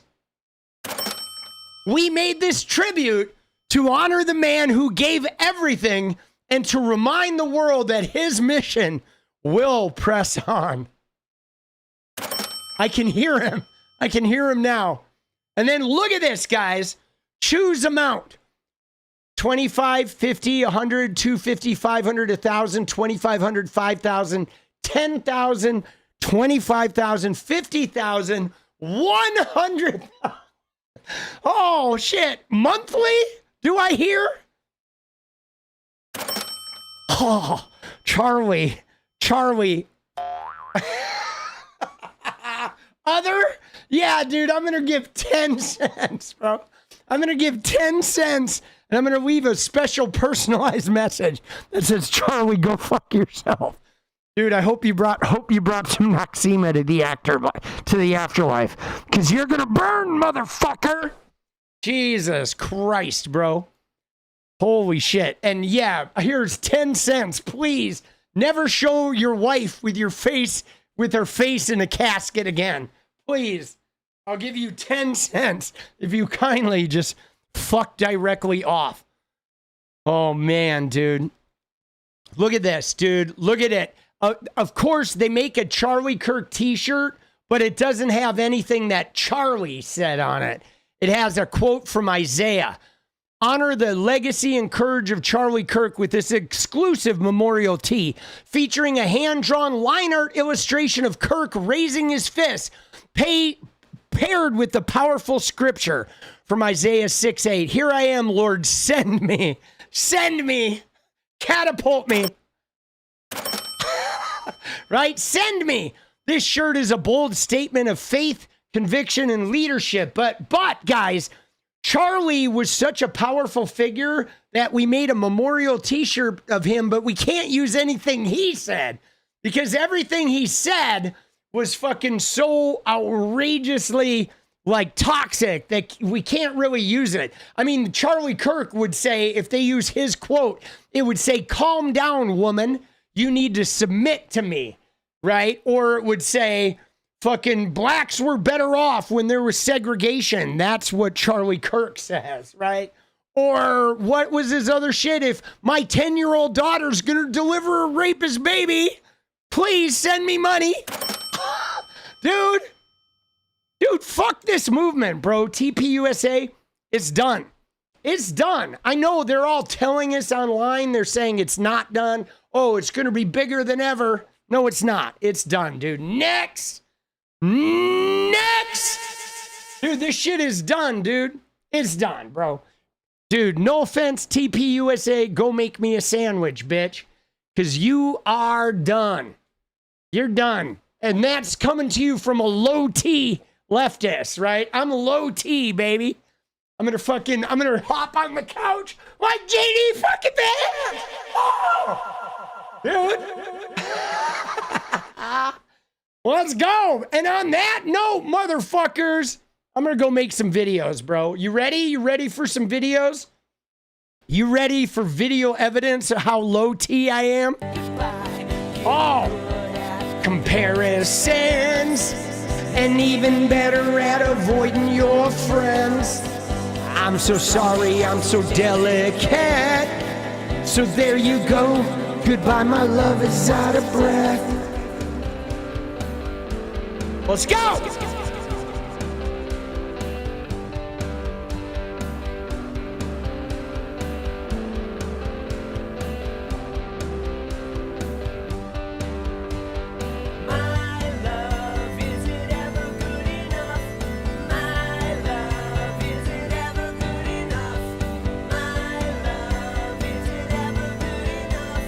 My love, is it ever good enough?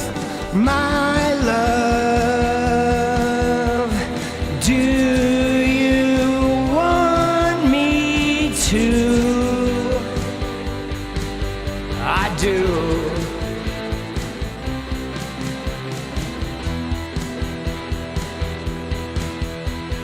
Do you want me to? Let's go, baby!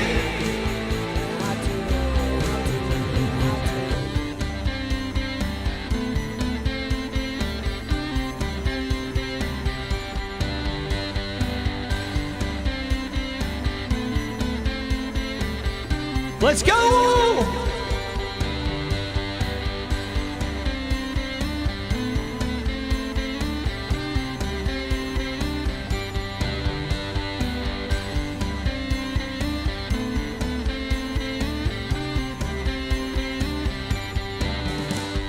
My love, is it ever good enough? My love, is it ever good enough? My love, is it ever good enough? My love, is it ever good enough? My love, it's my love, it's my love, my love, is it ever good enough? My love, is it ever good enough? My love, is it ever good enough? My love, is it ever good enough?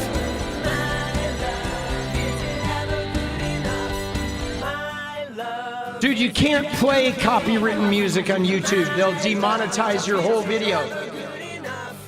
So you're stuck with me, boss. My love, is it ever good enough? All right, guys, let's go keep that head together. I leave you with fucking your heart unbreaking. It's time to get radiant. I love you guys. I will see you tomorrow. Keep it real. Thanks for being here.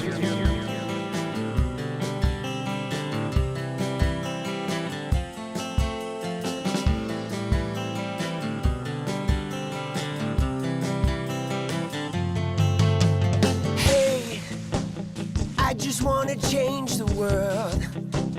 I just want the perfect girl. I don't wanna hang around, I'd rather be found. It gets better, I wonder, my pleasure together. Everyone's waiting, anticipating.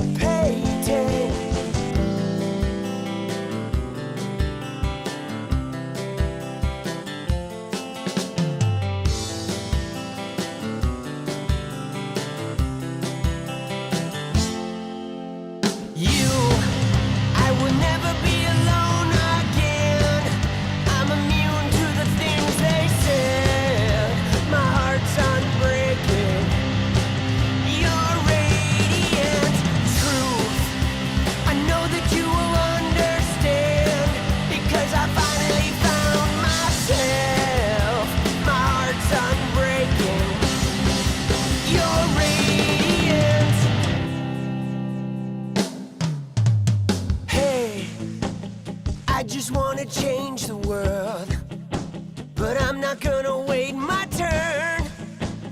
I don't ever want to come down, I'd rather be found. It gets better, I wonder, my pleasure together. Everyone's waiting, anticipating.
You, I will never be alone again.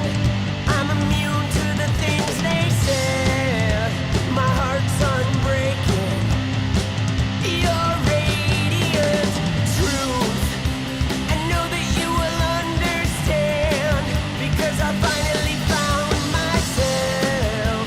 My heart's unbreaking. You're radiant. You're radiant.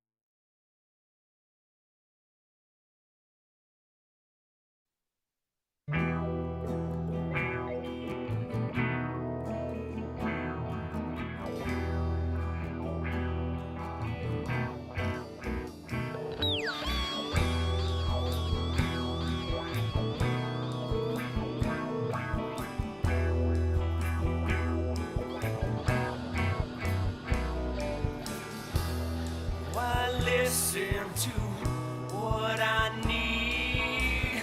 Put a picture so I can see.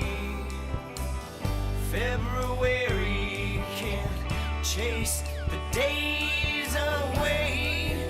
Yeah, away.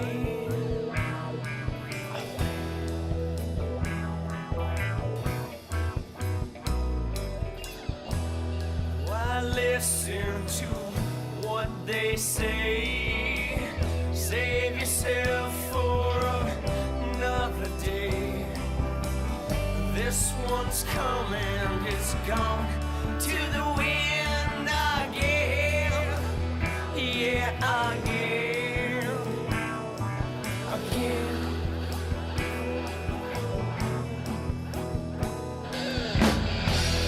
Just listen and make amends. You've been down for as long as you've ever been. This weighs up, but you're down again. It's just like you took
Yeah, let's do it again. All right.